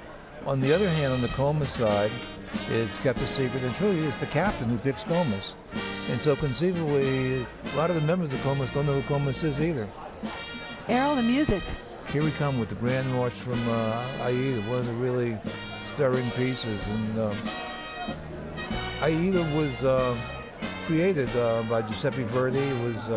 He was commissioned to write it by the leader of the Egyptian government around the time of the Suez Canal, which was in the 1870s. And the debut of Aida in Cairo, which was supposed to be the real premiere, was December 31st, 1871. Now, to put that in significance, Rex's debut as a parade was February 13th, 1872.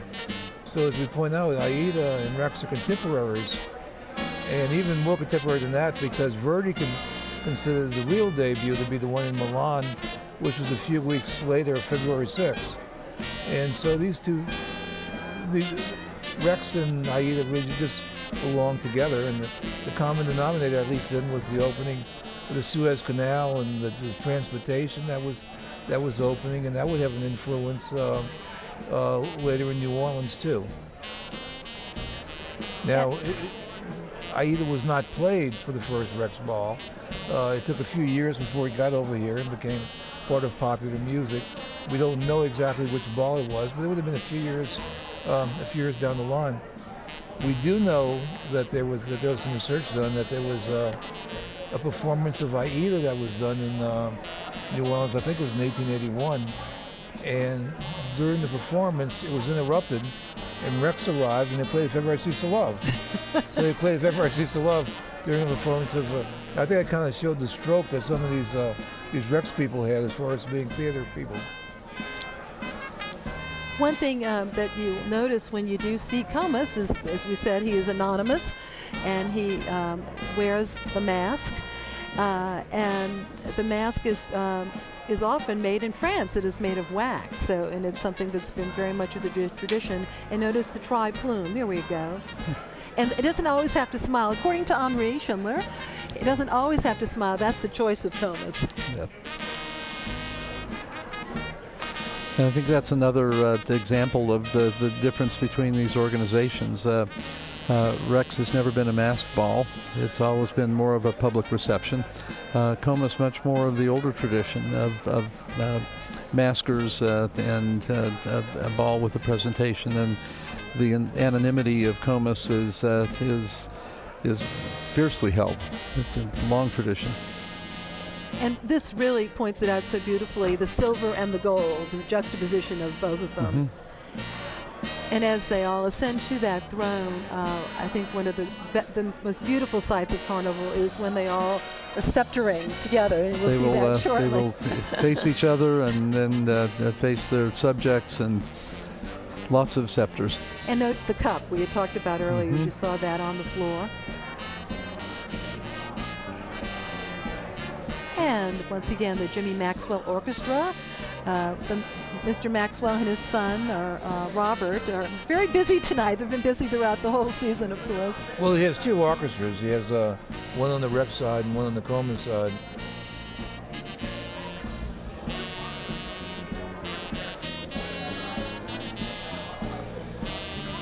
Many people may have remembered Rene Luop, who was like the orchestra leader for all the balls for many years. I think those pages have done an admirable job there, don't you? And they're not yawning. No.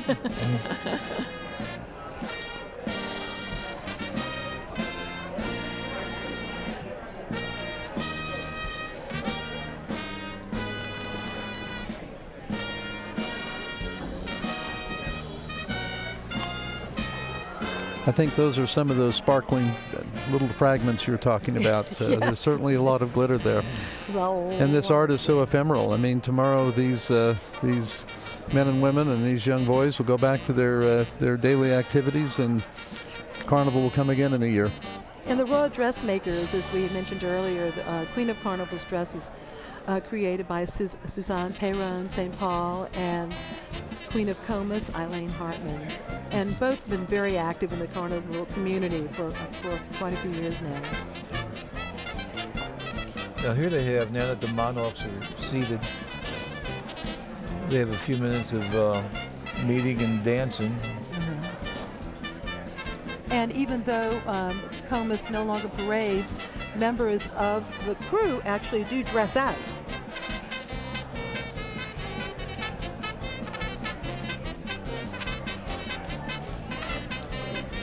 Comus still salutes and recognizes its debt to the Cabellian de Racan Society from Mobile. So in the dinner they have before, and as they move to the to their ball, you will see some of those rakes and cowbells come out. It's a nice.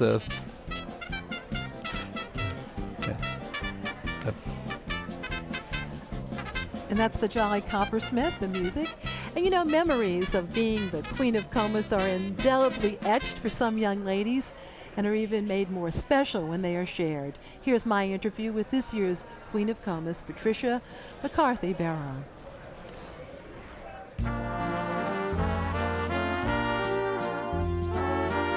I'm in my third year at the University of Virginia studying public policy and leadership. Never in my wildest dreams would I have ever thought I would be queen. I played volleyball all through high school. I'm coaching now a 13-year-old team. They're the best. I love them. I also love to travel. I've studied abroad in Spain and plan to study in Oxford this summer. I am in the Kappa Alpha Theta sorority at the University of Virginia. We put on a philanthropy event every year called Run for Yards, benefiting the Yardley Love Foundation that supports prevention against domestic violence. I had an exam last year on Shrove Tuesday, so I missed Carnival. So when I got home the next week, with spring break, I was unpacking and my parents put Meeting of the Courts on TV, and I was watching and opening my mail and invitations and crew favors that I had missed. And my dad handed me a box that I opened to see a small, beautiful silver pin with a card inside that said, "Compliments, the Queen of Comus 2015. And at first I couldn't really believe the date. I looked up at my dad and he had tears in his eyes, looked back down and was so excited. I was overjoyed. I could not, thrilled and honored and could not believe my eyes. Looked back at the TV and thought, wow, that will be me. My first Mardi Gras, when we got home from Washington, it must have rained and rained and rained that year because my parents stayed home with me and put the parade coverage on TV. And my dad crouched behind the TV and threw beads and doubloons to me so I would think that they were coming from the floats. Looking at the picture, now it's funny to see because this year, Isabel Jackson started off the season as Queen of 12th Night, and I'll get to help finish it Mardi Gras night. I'm so excited. I actually just found out the Queen of Rex is Laney a few days ago, and I know we're gonna have the best time together. I've watched Meeting the Courts every year. I loved being able to stay up late with my grandmother while my parents were at the ball, picking out my favorite dresses and getting to see all of the girls. And when I got a little bit older, my parents let me go downtown and spend the night with them at the Marriott. And I would watch the beginning of the Rex ball and then run downstairs and hide behind the curtains and watch as Rex and his queen crossed Canal Street and then run back up to watch the Meeting of the Courts in my hotel room. My cousin Connor Nelson was a page in Comus a few years ago. Another cousin, Jane White, was recently Queen of Carnival. The first time I attended, and the only time I've attended Meeting of the Courts, was to see Jane. The dress was designed by Eileen Hartman. My mom and I met with her last year after Mardi Gras. Eileen finally found the perfect lace that I had been dreaming of. It's scalloped, and we decided to bead within the scallops to create movement. Eileen and her entire design team have been incredible to work with this whole year. Lainey and I have a queen's pin this year, with 2 ribbons tied together, gold representing Rex and silver representing Comus. I will be wearing the traditional jewels of the Comus organization. They're lilies of the valley and will look beautiful with my dress. Such a lovely young lady, and we want to tell you about, we've got some great show and tell on the Comus side here because we have the invitation to the ball. Let us show that to you. And it has very much of a Japanese motif this year. Yes. Comus art, just beautiful. Long, long tradition. We don't see their floats anymore, but the invitations are beautifully created. Still a theme, even though there's not a parade built to that theme. And it's the Secret Gardens of Kyoto. Gardens of Kyoto, and you see the ornamental carp swimming there and ornamenting the invitation. I love the term Shrove Tuesday. We don't hear that often enough. No, very we still use it old here. Style. Here we are. Magnificently done. Yep. Really very, very pretty. We also have doubloons that Comus continues to mint, and you see there the Secret Gardens, and they come in both silver and in the gold, the anodized aluminum, with the cup as their logo. And the carp from the And Secret Gardens. Yes, and the Comus favorite, that is the carp, a colorful carp there. I think we'll call that a goldfish. Yeah, we'll call that a goldfish, exactly. And that would be the favor. And also we have Comus himself sometimes has his own pin, which he gives to members of his family and his friends, and once again signifying the cup. That is Comus's pin. That is iconic. It absolutely is. Also, we wanted to tell you that what's very special about New Orleans around this time of the year is you'll see flags that are put up, flags that are actually waved and shown that signify if someone has been royalty in the Comus Ball or Rex Ball and some other ones. So we'll show that to you shortly. But we also wanted to show you, speaking of cups, this is a magnificent papier-mâché cup that we'll be showing you. And this was part of the adorning of the room of the Comus reception before the ball itself. But isn't that swell? It's really well done. Very, very well done. And you see some of the heads that we saw earlier when the gentlemen were wearing the dancing figures. There you are. All the early images of Comus balls, Comus parades, we see those heads, we see those figures. Some of them were made here in the very early days. Some came from Paris. And now, though, let us thank some folks who made tonight's broadcast possible.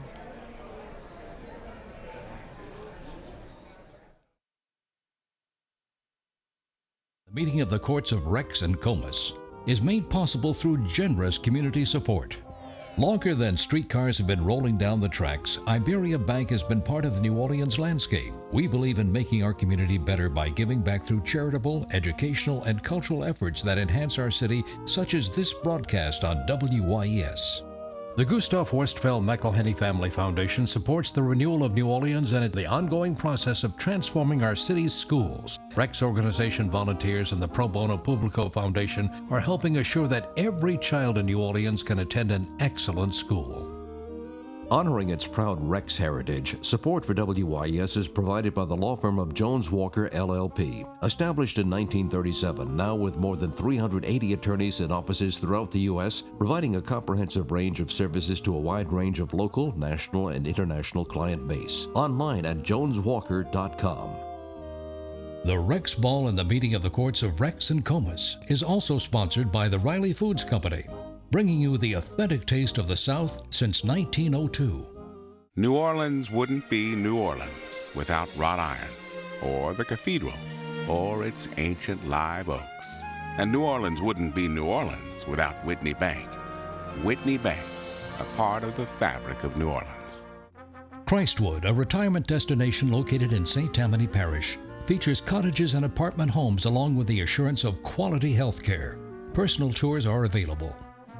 The New Orleans Tourism Marketing Corporation wishes visitors and citizens a happy Mardi Gras and a great year ahead. New Orleans visitor information available at followyournola.com.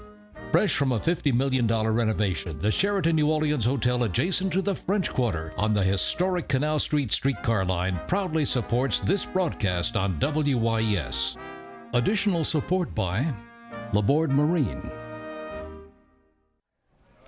And now we're back, and we wanted to reflect a little bit more on the history, the long history of Comus. You know, Comus, 1857, the mystic societies we're talking about, their parades were not absolutely beautifully artistically, but they really were careful about letting them sort of come out of the mist. They often were used to having parades start at Claiborne and Napoleon or whatever. They might build these parades in a den selected just for that year and then emerge on a street corner. Magazine and Julia being a popular one. Exactly right. Mm-hmm. And to wander their route through the city as a magical apparition almost. Beautiful creations. The images we have of those parades show a Boeuf Gras, for example. You can't have Mardi Gras without the Boeuf Gras, but the large heads, beautiful art, beautiful invitations. These predate, obviously, the founding of Rex. Gorgeous work. The printing arts, the parading arts, the arts of performance informed everything that followed in Carnival. But I love the element of mystery of Comus. It not just quiet, but mysterious. It had to sort of surprise you in that way. Imagine back at the time when people didn't have the visual stimulations that they have now, and on darkened streets to see all of this pageantry to come out of nowhere. How exciting it must have been. And illuminated by flambeau. Right, and people talked about that. People talked about that, and they started visiting the city. So it wasn't, Rex capitalized on that, but there was already a buzz about this magical thing that happened at night on Mardi Gras in New Orleans. The ball was more of a private affair. Beautiful and beautiful art. We're talking about art, costume design, fanciful things, sometimes freakish things, but and sometimes satirical things too. Always, satire was part of this. The origin of species, making fun of local politicians and national ones too. And they were really doing it, and this is almost a foreign concept now. They were really doing it for the sake of themselves. I mean, they weren't trying to save the world by doing this, or to stimulate tourism or do anything else. They weren't trying to be a family attraction. They were doing it because they were who they were, and they were staging an event. And even if you're going to do that for that purpose, you've got to prepare for it. So these shops and these dens where figures were created and parades planned were the pre-runners of all of the carnival art that we see now that's gone off in so many different directions. And many of course, the employees being employees of French Opera House because they knew about those arts. Yep. The image that our audience has seen is of a Comus ball or a Comus presentation, a tableau, glorious and fanciful creatures everywhere. Made of paper mache in most instances. Paper mache and most fanciful. We'd all love to go back and be a fly on the wall to witness that kind of art and that kind of beauty and that kind of imagination. And it's now spawned a carnival that's gone off in so many directions. Rex, Proteus, all of the organizations draw on that inspiration of Comus. Absolutely. And now, though, here's our third and final carnival quiz question. And now, our final question. For many years, the carnival balls of Comus and Rex were both staged at this city-owned building. Name the structure. You can email your answers to carnivalquiz@wyes.org. Or you can mail in your entry to Carnival Quiz, WYES TV, 916 Navarre Avenue, New Orleans, Louisiana, 70124. The deadline for us to receive the entries is Monday, February 23rd at 5 p.m. The entries must contain the correct answers to all 3 questions.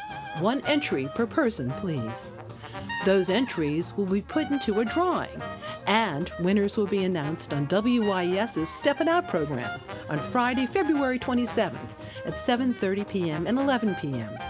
The names of the winners and answers to the questions will be posted on WYES's website, wyes.org, the following Monday. We also welcome your comments about tonight's broadcast. Once again, email us at carnivalquiz@wyes.org. Good luck on the Carnival Quiz. And please use that Carnival Quiz address, carnivalquiz@wyes.org, for any comments that you have, especially with us streaming tonight for the first time. We'd love to hear from folks from all over. It would just really be great. One thing earlier today, tonight at the Rex Ball, they did honor the 50-year Queen of Rex. And actually, Comus has a 50-year Queen this year, and she is not honored at the ball, but in a special event previously. And she was Carolyn Cruzel and Mrs. John Wogan. So wanted to definitely mention that as well. But we are still at Comus at the dance floor, and there's still lots going on there, and the monarchs are still on their throne and getting some visitation from others there too. What we're building up to, though, is the closing, the curtain, the final moments of Mardi Gras. We're not that far away. As soon as the last dance happens, then they're going to escort the monarchs out, and they're going to Comus leaves first, and then Rex, and then after that, all that's going to be left is Mardi Gras masqueraders will be the Comus captain and his lieutenants, and they will. And some of those dancing heads are still up. They're still there. They're looking great. They have more energy than I do. They really do, because I'm told they're very heavy. And look at MKC, Mystic Crew of Comus, their emblem right there above the stage. You know, for many years, the balls were held at the municipal auditorium, and at that time, for Rex to go see Comus wasn't as long of a trip.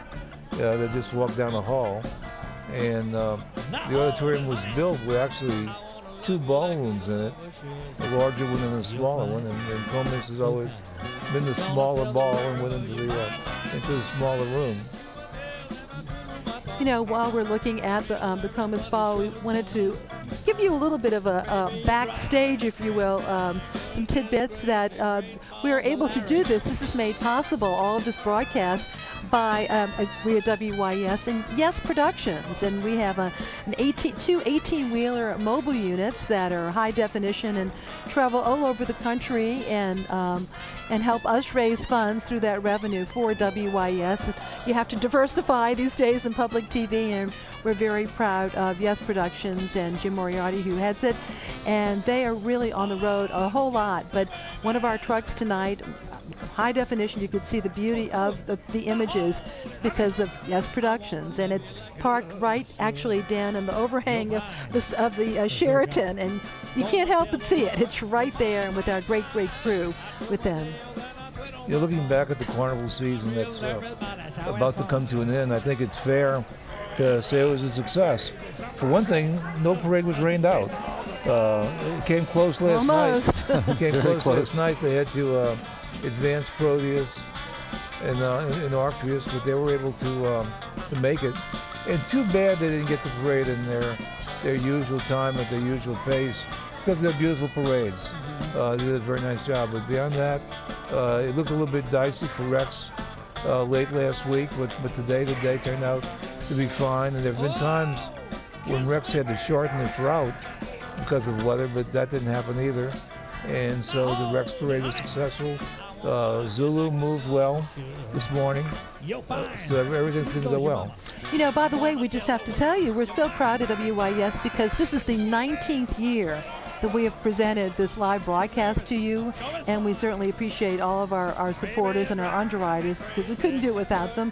But it's just an indication of just how important local programming is to WYS, and we're right now very involved with our Tricentennial initiative, and we're doing Tricentennial Minutes. We just did a documentary, Marcia Cavanaugh and Tom Gregory, on the Battle of New Orleans.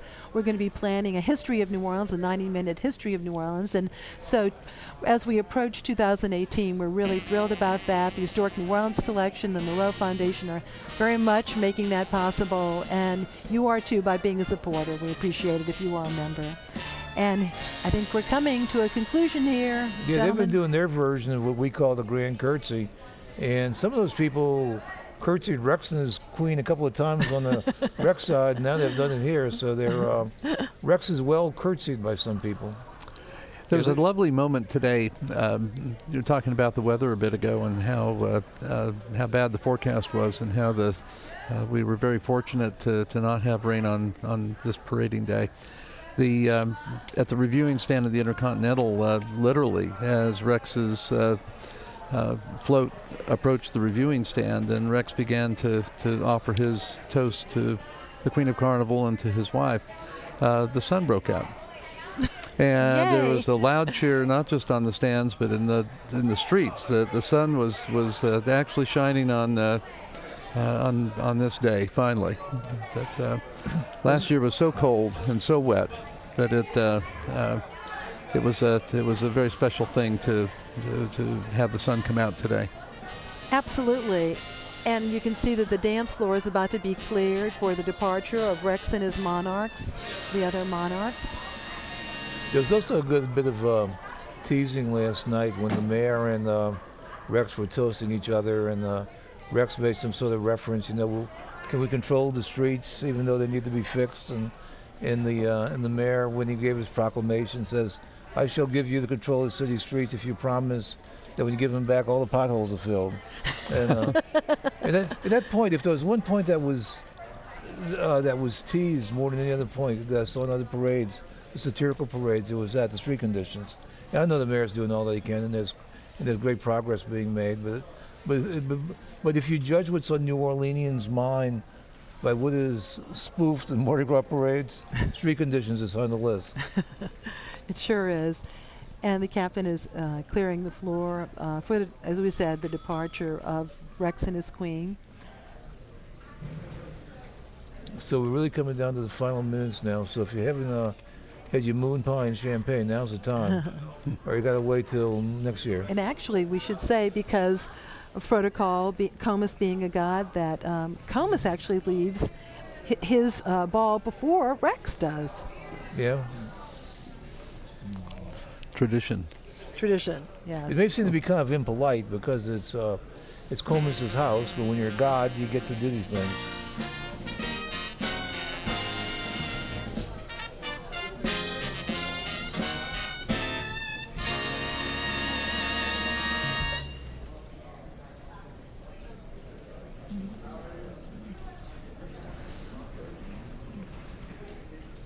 So there's the Comus captain. He's going to bring this all to a close now.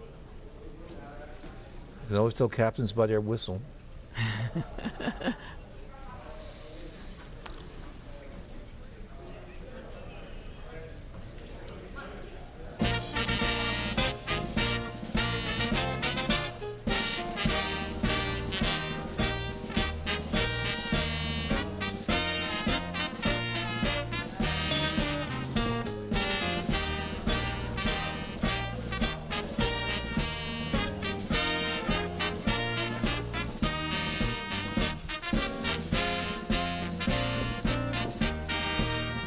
Once again, we are bringing you the Comus Ball live from downtown New Orleans at the Grand Ballroom of the Marriott Hotel on historic Canal Street. And earlier this evening, we brought you the Rex Ball at the Sheraton Hotel, practically right across the street. And the Rex Ballroom is pretty much emptied out. The people will be coming back. Usually the breakfast is here after that. Yes, the Queen's Supper, where Supper. both queens come together and with their friends and family and celebrate, will be at the Sheraton. And you notice this year, as Ms. Barron mentioned, the Queen's Pin, that's not something that is every year for the queens to do a joint pin together with lovely gold and silver motif, ribbon motif.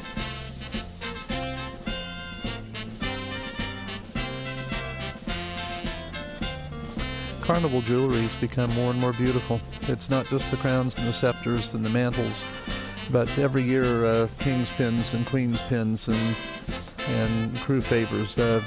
Really beautiful work. A nod to the golden age of Carnival. Maybe we were having another one now.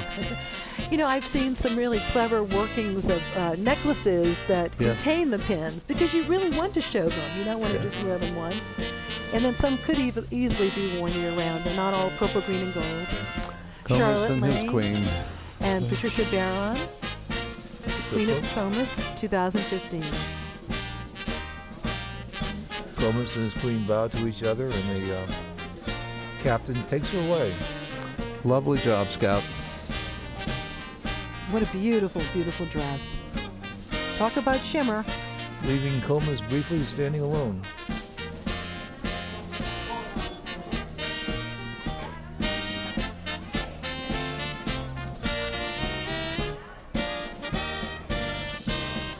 And there's her His dad, father, accompanied by her dad. And Thomas Barron. Thomas Westfeld, also to the left. And Helen Butcher.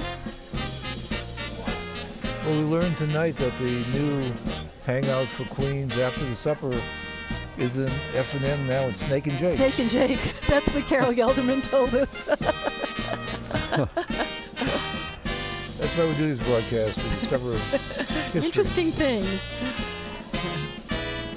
And as we mentioned, Comus leaves first. He leaves his house first. So there's the captain of Comus, and Comus.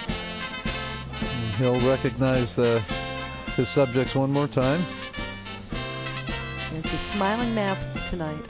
And by the way, the identity of Comus is so secret that we don't know who he is. I have no idea. Oh, he's drinking. Oh, wow. Well, we warned him about drinking from Comus's cup, so if he... Oh, look at this. Okay. Was that a golf swing? Some kind of hint there. Even gods have to have recreation. That's so true, so true. By the way, a lot of these maids and dukes tonight, I heard, seem to be aspiring tennis players.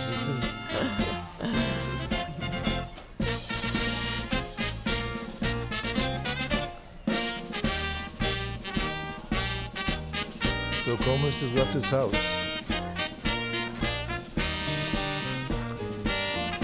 Charlotte Laney Langenstein and our King of Carnival, Christian Trousdale Brown.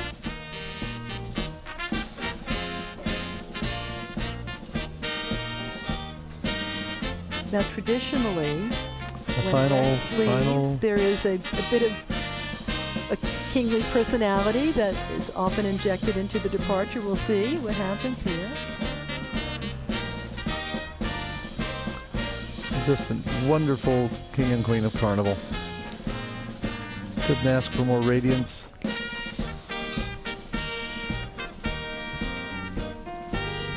I didn't hear you mention bugle beads tonight. Was this the first bugle bead-free Mardi Gras? It was a different kind of bead. Queen Laney, very lovely. Lynn Smitherman helping her. And her father. Okay, so now we're going to see if and what type of gesture the King of Carnival has. If taken to do that as they leave, and we'll see. I have a feeling the King of Carnival and the Captain of Comus know each other very well. These are close friends and work very carefully together, very, very long. Okay, what's happening here? Kisses.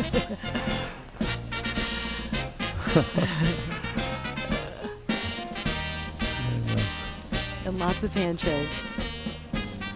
Here we go. One more time. Very good.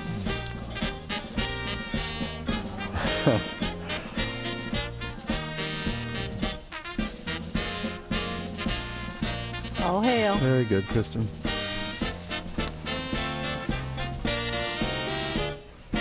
He has genuinely enjoyed his reign. There's been a big smile on his face for the past few days, and there usually is. When you think how many kings and queens of carnivals he has helped as the look at this, representative, there we are. Okay. Bill Grace, Tommy Westfelt, and the Comus captain. All together. A lot of cooperation to pull this off. And now it's the Comus captain and his lieutenants to bring down the curtain on Mardi Gras 2015. Absolutely. This is the last act of the carnival season, right here. And as we look ahead to next year's carnival, pretty early, right, Air? February 9th. Woo! But last year was March 4th. People said, that should be warm. It was the coldest ever, so. But first we have Lent. Yeah. But first we have Lent. So here we go. MKC, the Mystic Crew of Comus.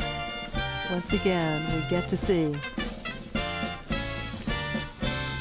MKC and the cup one last time.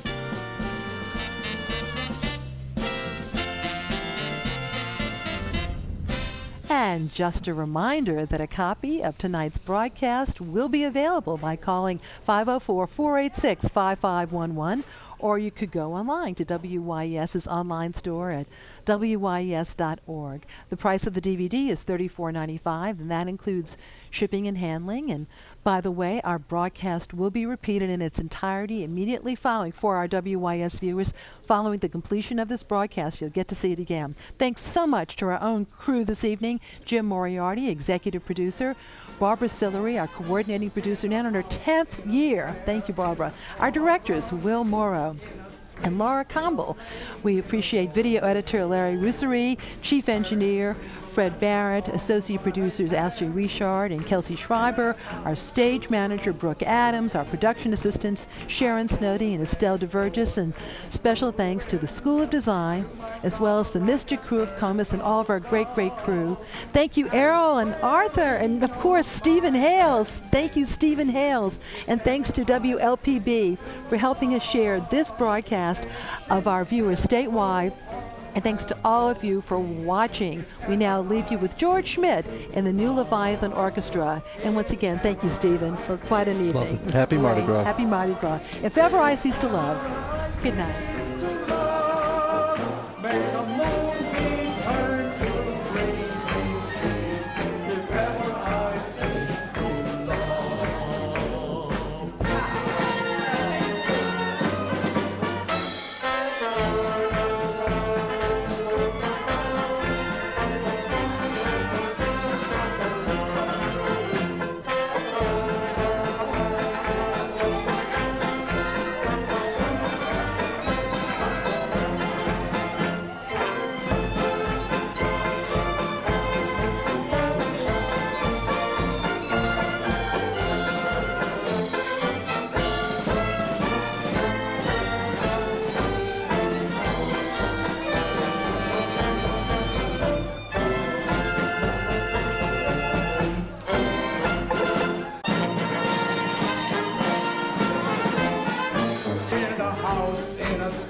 Funding for the 2015 Rex Ball and the meeting of the courts of Rex and Comus is made possible through generous community support. Longer than streetcars have been rolling down the tracks, Iberia Bank has been part of the New Orleans landscape. We believe in making our community better by giving back through charitable, educational, and cultural efforts that enhance our city, such as this broadcast on WYES. The Gustav Westphal McElhenney Family Foundation supports the renewal of New Orleans and the ongoing process of transforming our city's schools. Rex organization volunteers and the Pro Bono Publico Foundation are helping assure that every child in New Orleans can attend an excellent school. Terry White and Ralph Brennan announced Chef Slade Rushing's modern interpretation of Creole cuisine at Brennan's for breakfast, lunch, or dinner in our newly renovated rooms, including the Chanticleer Room, King's Room, Queen's Room, and the Roost. Brennan's Restaurant, 417 Royal Street in the French Quarter. Fidelity Bank, as New Orleans as king cake, parades, beads, doubloons, and the families that get together to celebrate them all. Serving this community since 1908. Hail Rex, hail Comus, happy Mardi Gras. Honoring its proud Rex heritage, support for WYES is provided by the law firm of Jones Walker LLP. Established in 1937, now with more than 380 attorneys in offices throughout the U.S., providing a comprehensive range of services to a wide range of local, national, and international client base. Online at joneswalker.com. The Rex Ball and the Meeting of the Courts of Rex and Comus is also sponsored by the Riley Foods Company, bringing you the authentic taste of the South since 1902. New Orleans wouldn't be New Orleans without wrought iron, or the cathedral, or its ancient live oaks. And New Orleans wouldn't be New Orleans without Whitney Bank. Whitney Bank, a part of the fabric of New Orleans. Christwood, a retirement destination located in St. Tammany Parish, features cottages and apartment homes along with the assurance of quality health care. Personal tours are available. The New Orleans Tourism Marketing Corporation wishes visitors and citizens a happy Mardi Gras and a great year ahead. New Orleans visitor information available at followyournola.com. Fresh from a $50 million renovation, the Sheraton New Orleans Hotel adjacent to the French Quarter on the historic Canal Street streetcar line proudly supports this broadcast on WYES. Adler's, honored to be part of New Orleans traditions since 1898. This broadcast is brought to you in part by Arthur J. Gallagher & Company, offering risk management and business solutions to companies across the world. This program is sponsored in part by a donation honoring the Pro Bono Publico Foundation's work in support of excellent schools for all New Orleans children. Additional support by Bellwether Technology, Laborde Marine, the law firm of Baker Donaldson, Mr. and Mrs. Jonathan McCall, Philip Woolham and Tina Freeman, the law firm of Adams and Reese, Mignot Faget, Chaff McCall, LLP, and J. Edgar Monroe Foundation.